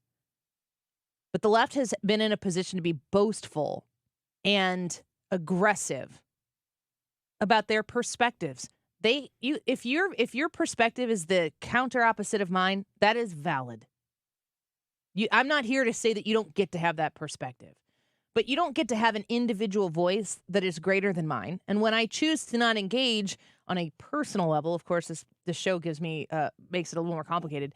But when I choose not to engage on my own, that doesn't mean that my perspective doesn't matter. And conservatives have been made to be quiet in so many different places that there are people who are kind of starting to get pushed to the edge to say, they're not going to like get up and fight about it, but they're going to be like, I don't really see it that way. Yeah. And if you were just to say that to somebody who was pushing leftist ideology out there for you, it would be like you pierced their soul. Yes. Because it's dogmatic at this point. And it's, I think, in its silence on the conservative side, become dogmatic for other people, which is why, going back to Wiggins America, where we were talking about, like, if you get more money, does it give you more happiness? I think it makes happiness more accessible, but I don't think that it's the actual genesis of happiness. You got to find the thing that really gives you peace and happiness outside of money. You have to have that outside of politics, too. Whatever happens in the political world, I mean, whoever your God is, if you believe that God is the Lord of the universe, it does not actually matter if Donald Trump or Kamala Harris wins, because that fact is still true. If you don't believe that, if you've got some other sort of faith walk, or if you don't believe in any sort of religion at all, then I could see how this would be a little more consequential in the whole grand scheme of things. But the people on the right have been made to be quiet. And it's the whole question about the silent majority. Will we see it? I hope that Kamala Harris is exposed for whatever her policy positions are. I hope she has to say them vocally and be on record with them currently. We can look at her record, and her record sucks. So if she wants to let her record speak for itself, we can do that. But she should be made to speak on her policy positions currently. And Donald Trump needs to not lose it. I mean, in my opinion, is his to lose. But he could absolutely figure out a way to make that happen. Yeah. Let's take a quick break. Go vote on the YouTube live chat poll. Can Kamala Harris can Kamala Harris win the presidency? Yes or no? Let us know what you think. We'll be right back. This is the Annie Fry Show. Follow Annie on Instagram at The Annie Fry Show.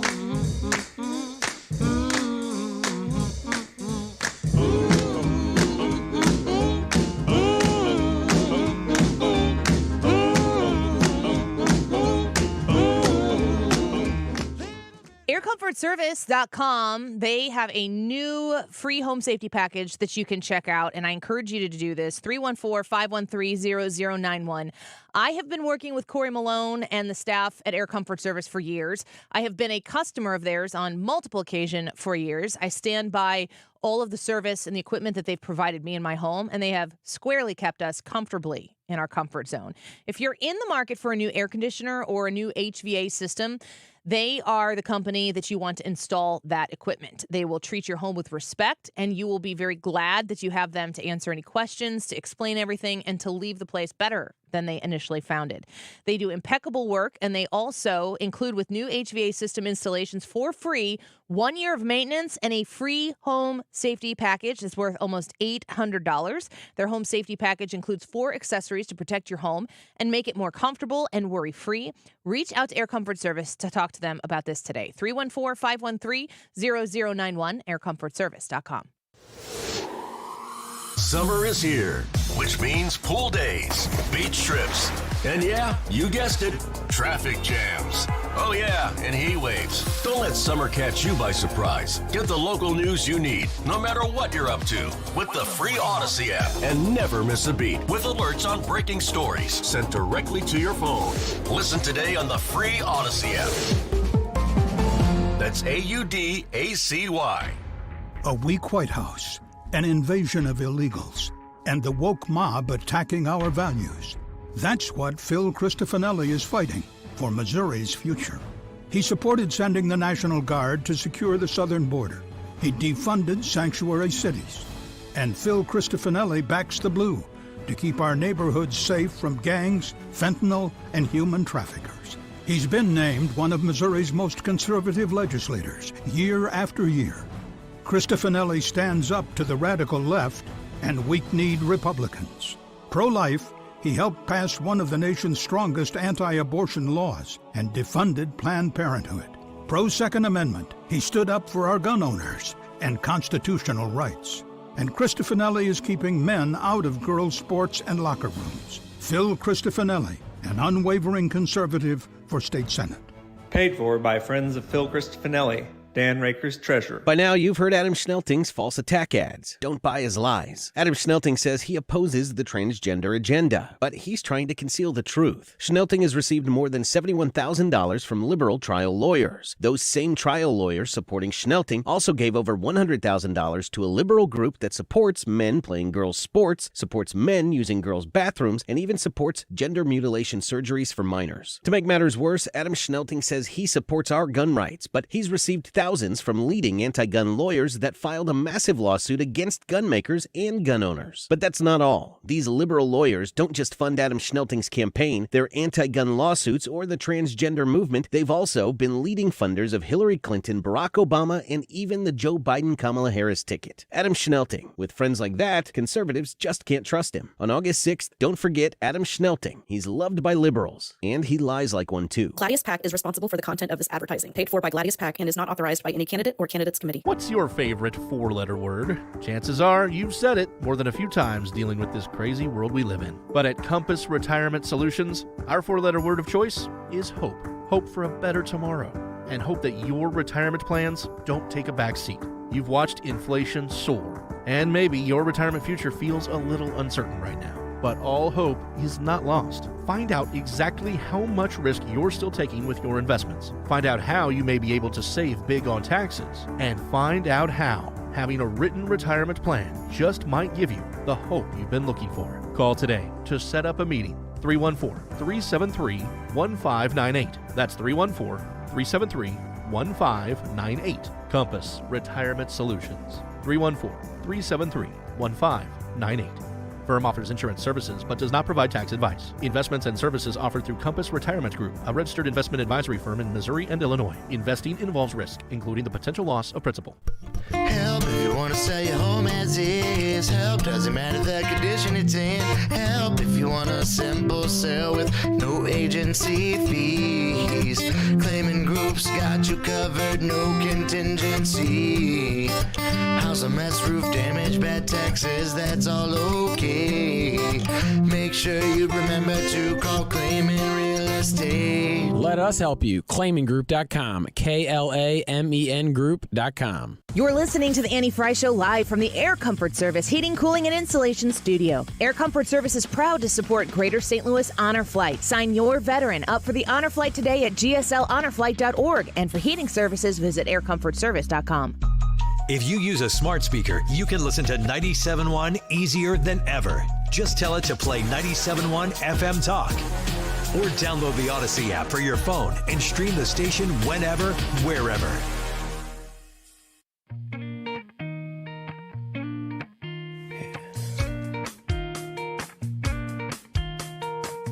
Everything changes in the face of the moon.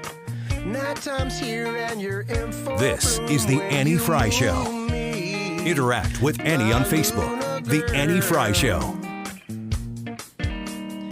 My feet 2 feet from the ground. I'm tasting colors and I'm seeing sounds when you take me out of this world.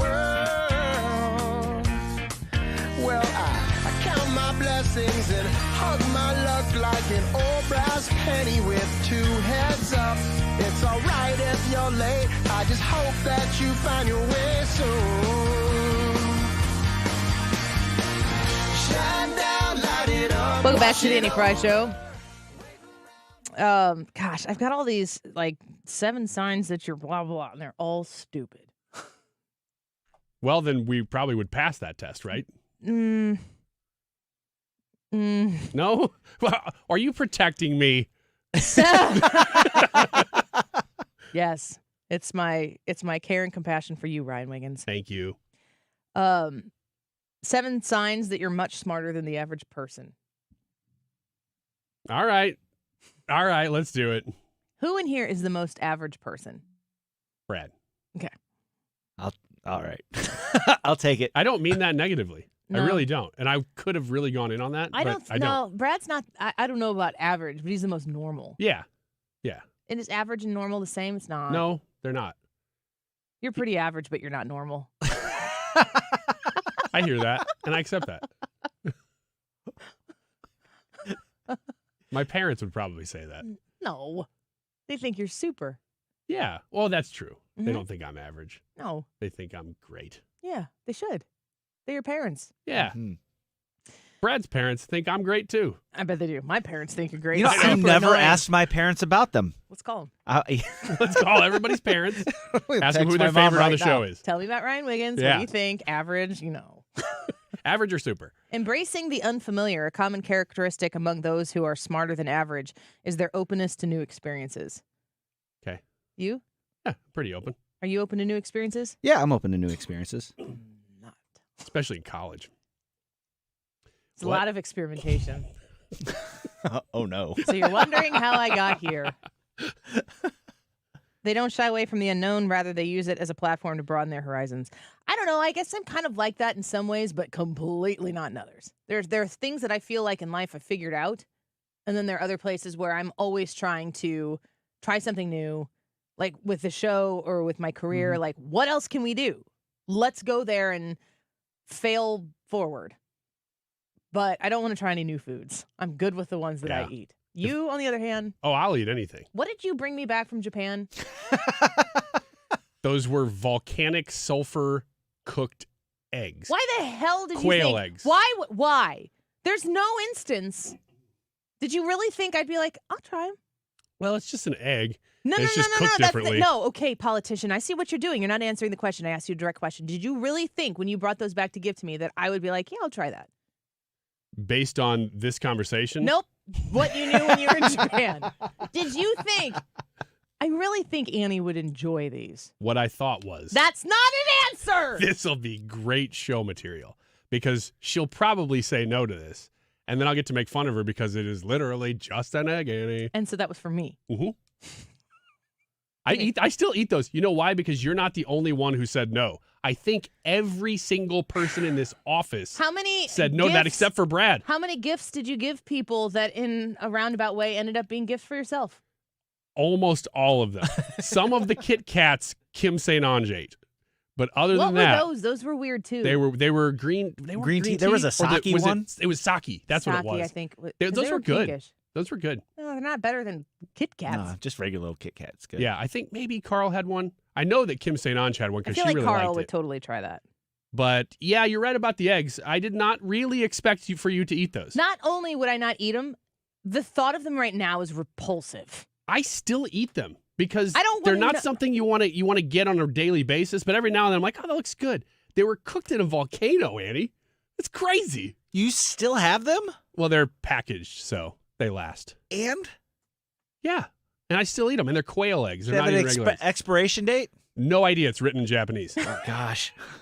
So whenever I eat them, Number two. I don't come to work the next day. Enjoying solitude. Yes. I am one of these. Another sign you might be smarter than the average person is you enjoy your own company. Well, that's for sure, Ryan. Heck yeah. I love my own company. Now, this doesn't necessarily mean you're an introvert or that you don't love spending time with others. It's more about the ability to be alone without feeling lonely. Mm-hmm. How long can you be alone and not go stir crazy? 2 days. Then do you go stir crazy?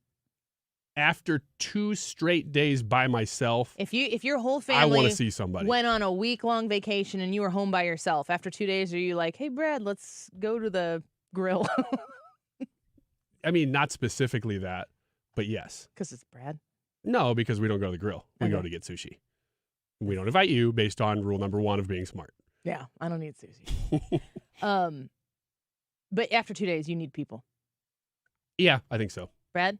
Depends on if I'm doing something. Like if I have something to occupy my mind and time, indefinitely. Is it like relationship contact that you need, or could you just be like out where people are but not have to like The second one. converse with people? Like maybe I would go to the store. Yeah, I do need to be a part of something. If I'm just alone in my house, COVID in that sense, it wasn't really, it didn't get there because my family was always there. But if they went away for a weekend, for instance, during COVID, like to visit their sister or something, because you were trying to find anything to do outside the house, there would be a moment where I'd be like, man, I've got to be around something. I need to be around the rest of the world for a minute just to know it exists. I might find myself going, I can't even imagine what it would be like to have 48 hours to myself and then be like, I should go see people. I'm certain there would be a point where I would probably seek out somebody who I hadn't had contact with for a long time, go have breakfast or go for a walk or something like that. But that has been a while. I'm okay being alone. What about you, Brad? Yeah, I'm super okay being alone. Like I said, if I've got something to occupy my time, I can be by myself for a really, really long time. Alone in my thoughts, mow grass. Whenever I was mowing grass, I could just throw my headphones on. I wouldn't have to listen to anything. I could just be alone with my own thoughts as I completed whatever tasks that I was working on. And it's some of the most peaceful time. So, yeah, I'm super comfortable being by myself. Number 3, self-awareness and introspection. One of the most significant signs of intelligence is a heightened level of self-awareness. Smart people often spend time in introspection, understanding, and strengths, weaknesses, emotions, and motivations. I just said here that my biggest fear is thinking I was like really good at something and publicly not being good at it, and everybody knows and I am unaware. Mm-hmm. This would be a bad time to tell me that that's the case. No, it's not. You're great at everything. Thanks, Ryan. You're welcome. When you are introspective, do you ever consider yourself to be lame? Oh, I think I suck. No. No. Lame for being introspective. This is like a meta kind of lame? Yeah. No. Because when I start thinking about myself, I'm like, what a turd. Stop thinking about yourself, you turd. It's a lot of turds. I think that the more that I am self-aware and honest with myself, the more opportunity I have to make myself a better person. And at the end of all of that, I still feel like a crap person. Mine's the exact opposite, but I do say yes to this because the less it means I I'm think smart. about myself, I feel like I'm pretty awesome. I'm saying yes to all these if you haven't noticed. Yeah, I've noticed. I kind of knew that going into it. Yeah. Self-aware and introspective, Brad? Yeah, I'm pretty self-aware. And like you said, I was just going to ask you, can you look at something at yourself and be like, you do this pretty well? This is you specifically, yeah. Not really publicly. No, but I mean, to yourself, you can admit to yourself that you do this. Because I know you just said that you... There are a few things I'm good at. Is it hard to admit that? Because that's where I find the difficulty. I don't think it's hard to admit it, but relative to everybody else, it's like, what's the value of it? What's the value of knowing it? Like, I'm not going to think that I'm so good at something that I'm like, check, done. Don't have to do anything more there. And I recoil from being around people that spend their time with you trying to impress you with themselves. Like the things that I find impressive about other people, you will never tell me. I will always notice. And it's like how like when you're talking to somebody else, how much time do you spend asking about the other person? Mm-hmm. That's impressive to me because that shows a self-control that most people don't have. Most people, especially if they're nervous, they talk about themselves. That's what they know best. And it doesn't mean that you're a bad person. It's actually more normal and natural to do that. But it is impressive to me to talk to somebody who takes the spotlight off of themselves and puts it on someone else. So, like, for me to say that I'm good at something and, admit it or openly, honestly accept it, it's like just for the innermost part of me and not anybody else. Yeah. I look at it like, you do this well, you don't have to keep spinning that plate right now. Let's look at these other ones that are wobbling a little bit and try to make those better. Turning obstacles into opportunities. Life is filled with challenges and setbacks, but what separates the smart from the average is not just the ability to overcome these obstacles, but to transform them into opportunities for growth and learning. Yeah, I'm good at that one too. Do you elaborate? You didn't even listen. You didn't even listen. You don't even know what I said. Look. You were watching Fox News. That is not true. Yes, you were. You were. Okay. Oh, yeah, yes, I was watching Fox News. TMZ over here. Look. TMZ shockingly reporting that Trump had a rough time at the National Association of Black Journalists. Look, take. What you're saying right now is that I wasn't paying attention. To me, that's an obstacle.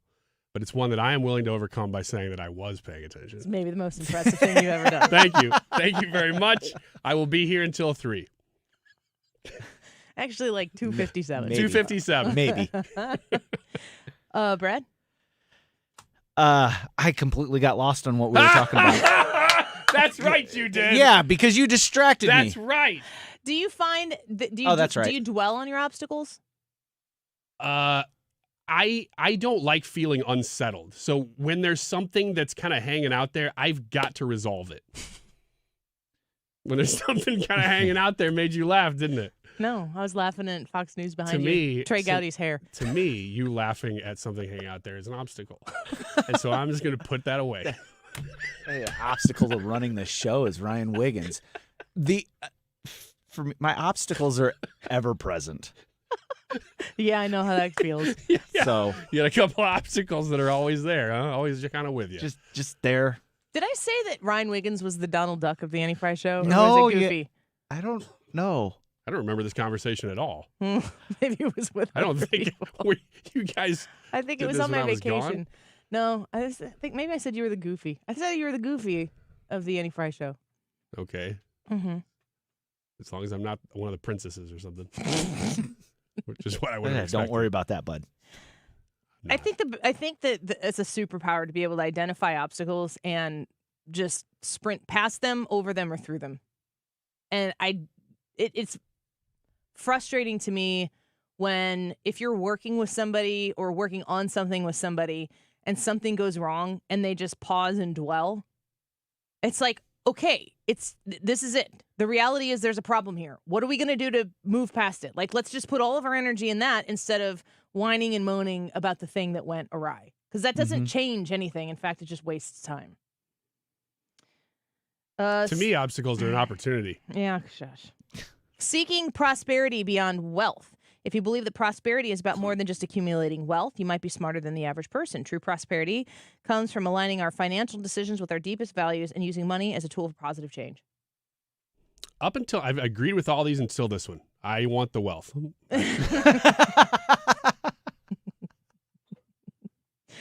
I don't know if I'm like in this position yet to know. I'm emotionally wealthy. I've got that. Mm-hmm. You know, my family's great. I tell them all the time, you guys are great, but I need some money and I need cash on hand and I need it to be liquid. How do they handle that? They're okay with it. Because I tell them first, you guys are the best, but I'm going to need some money. The last one is valuing collaboration over competition. That's a difficult thing to do. It's definitely a sign of maturity, is to be able to see opportunities to work with people as opposed to work against people. I think competition is very healthy. I think competition can be a drive behind getting you to achieve more, but you can rarely do it by yourself. This is maybe the only one on the list that I can genuinely say yes to. Oh, Ryan.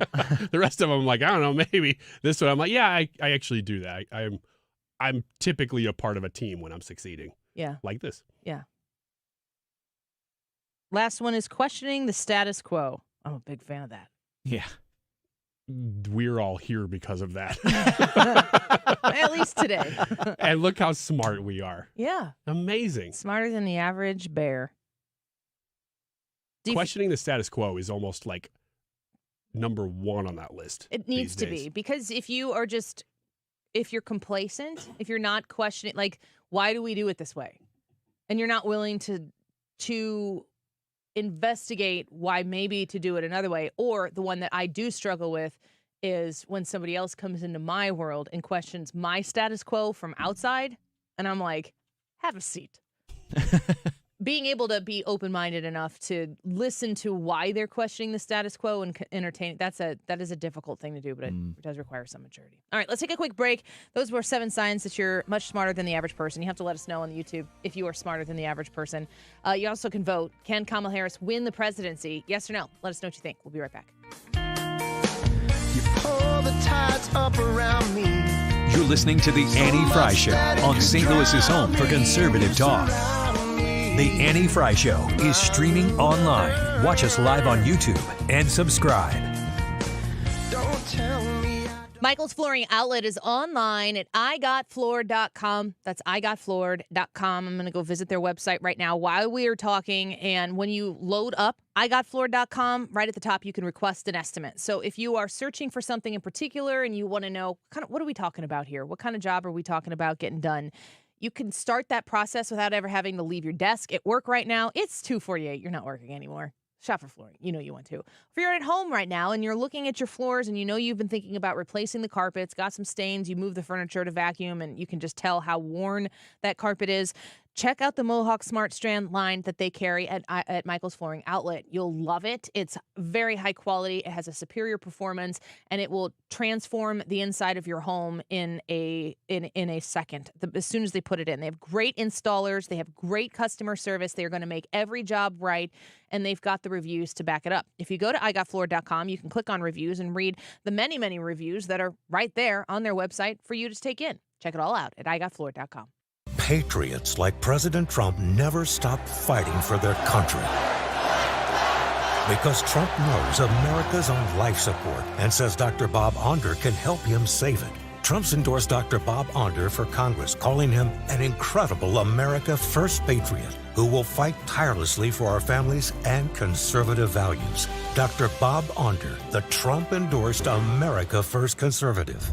Kurt Schaefer is different. Trump calls Schaefer weak on MAGA because Trump knows his record, voting to let foreign-owned entities buy up Missouri farmland. Now China owns over 40,000 acres. And Schaefer's campaign took $30,000 from a Chinese-owned company. He won't make America great. He'll make China rich. If given the chance, Schaefer will do it again.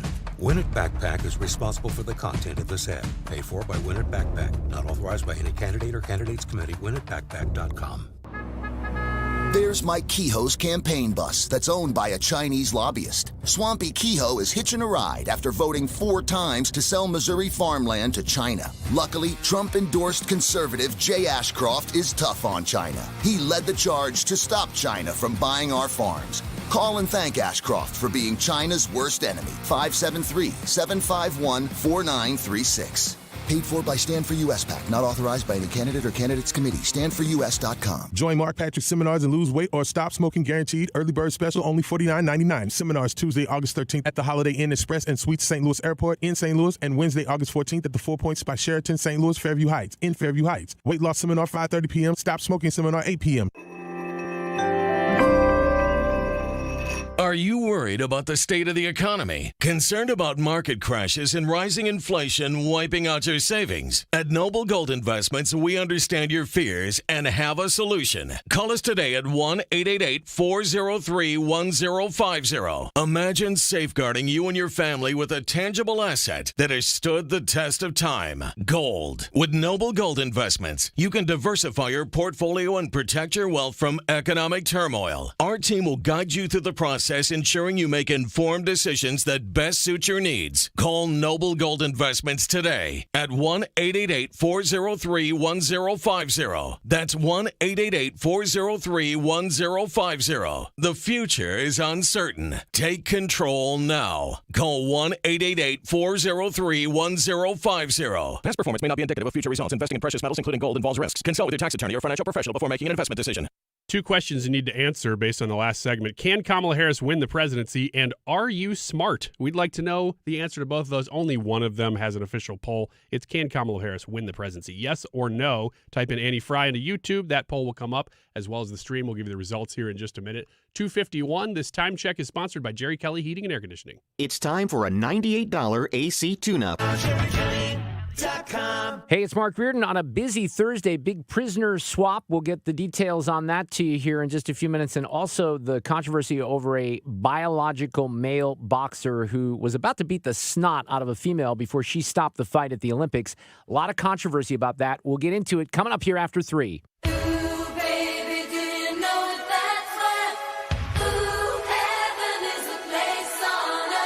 You're listening to The Annie Fry Show.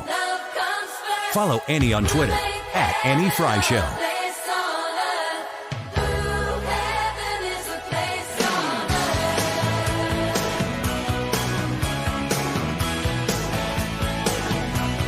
Did you ever see Romeo and Michelle's high school reunion? It's been a long time, but I think I did. Such a ridiculous That's movie. a crazy question to lead off with, too. That song's in that movie. Oh, is it? Yes. I don't remember that movie very well. What do you remember about it? The 2 stars in it are Phoebe and Lisa Kudrow. The girl from Species. Mira Sorvino. Mira Sorvino. Yes. It's a funny movie. She's not even in that movie. That's Mira Sorvino. She's not in Species. That's the only thing I know that she's from. Who invented Post-its? She says that her invented the glue that's on Post-its or something. But it's all about going back to your high school reunion. I mean, Romeo and Michelle's high school reunion is about a story that I don't think will ever happen again. Ooh, you don't go back. Well, you don't go back to your high school reunion 20 years later or 30 years later and be like, oh, I wonder what they're doing now. Okay. I'll agree with you there. Do you go to your high school reunions? Yeah. Well, I think they have we have a really good class where lots of people show up for these things. Like hundreds of people will show up for our high school reunions. So we did one in 2019, right before the pandemic, and it was very successful. That was our 20. At the 10-year, though, and I mentioned this to somebody at the 20, said, who was the girl that showed up at the 10-year and did Romeo and Michelle's high school reunion? And they all knew exactly what I was saying. What were you talking about? There was a girl that showed up, and I still don't know who she is because somebody said, I think that was Did so-and-so. she make everything up? No, but she showed up to show everybody that A, she was hot now, and B, that she could dance. Was she hot and could she dance? Yeah. But no, I still don't know who she was. Check and mate. Maybe she didn't show up for that purpose. No, that's why she showed up. Maybe your perception of it. I could totally see how you would think that she came here to show you that. To impress you. It worked. I remembered her. I don't think that's the only possibility. No, there is one option, and that is it. Maybe but it worked. 20 years later, her appearance improved in your eyes, and maybe she felt more comfortable dancing, but maybe that's just who she's always been, and you finally came around. No, this was at the 10-year, and she wasn't at the 20, unless she had changed physically a lot again, which I don't know, because I don't know who this person was. She might have been a party crasher. That's why I asked people at the 20. Just a random girl shows up. That's why I asked people at the totally 20 here. Who was that girl? But they did know. They remembered who I was talking about. Was she in your class? Yes. That's Do not remember anything else about her. Question mark. It is yes question mark because I don't remember her name or who she was. Oh, man. Brad, you've said before you don't go to your high school reunions. I've never even gotten an invitation to any of my high school reunions. Well, you're saying that implying that there were invitations sent out. I don't think even that know. That happens. I don't even know if there was a high school reunion. I Yeah. don't know anything about it. I had graduated with 48 people, 47 people, and most of them are on Facebook, and they're like, hey, you guys want to get together? And I was like, yeah. And then, 6 months passed. Which really so is. you've never gotten to do that? Show up and be like, I can dance now. No, I've never had the pleasure. And I'm hot. Yeah. That's not it either. No. I don't know. I wouldn't be opposed to going, I guess, but I don't know. It's such a small class. It's just a totally different I'll go as situation. Yeah, you should. That would be awesome. I'll do your accent. Yeah. You can dress like me, too. You can I wear my will. clothes. Can Kamala Harris win the presidency? That's the YouTube live chat poll for today. 346 votes. Almost cracked 350 today. Thank you for everyone who participated. 72% of you say yes, Kamala Harris can win. Hopefully the Trump campaign understands that sentiment as well. I think they do, and we'll get down to the business of beating Kamala Harris with policy and not with name-calling and all that stuff. That's what I appreciate. About this campaign season, we'll keep covering it. Mark Reardon will take over from here. Don't go away. At Odyssey, we believe in casting a wide net to create a diverse and inclusive workforce, as we value the power of community and encourage local organizations to help us in referring qualified applicants to our stations. If you're a community organization interested in receiving our vacancy information, simply email equalemployment@odyssey.com. You'll be directly notified of our open positions. Again, that's equalemployment@odyssey.com. And for our listeners, we invite you to visit odysseyinc.com/careers. There, you'll find an online listing of job openings at all Odyssey radio stations. Hey guys, Glover here with my friends at Triton Exterior.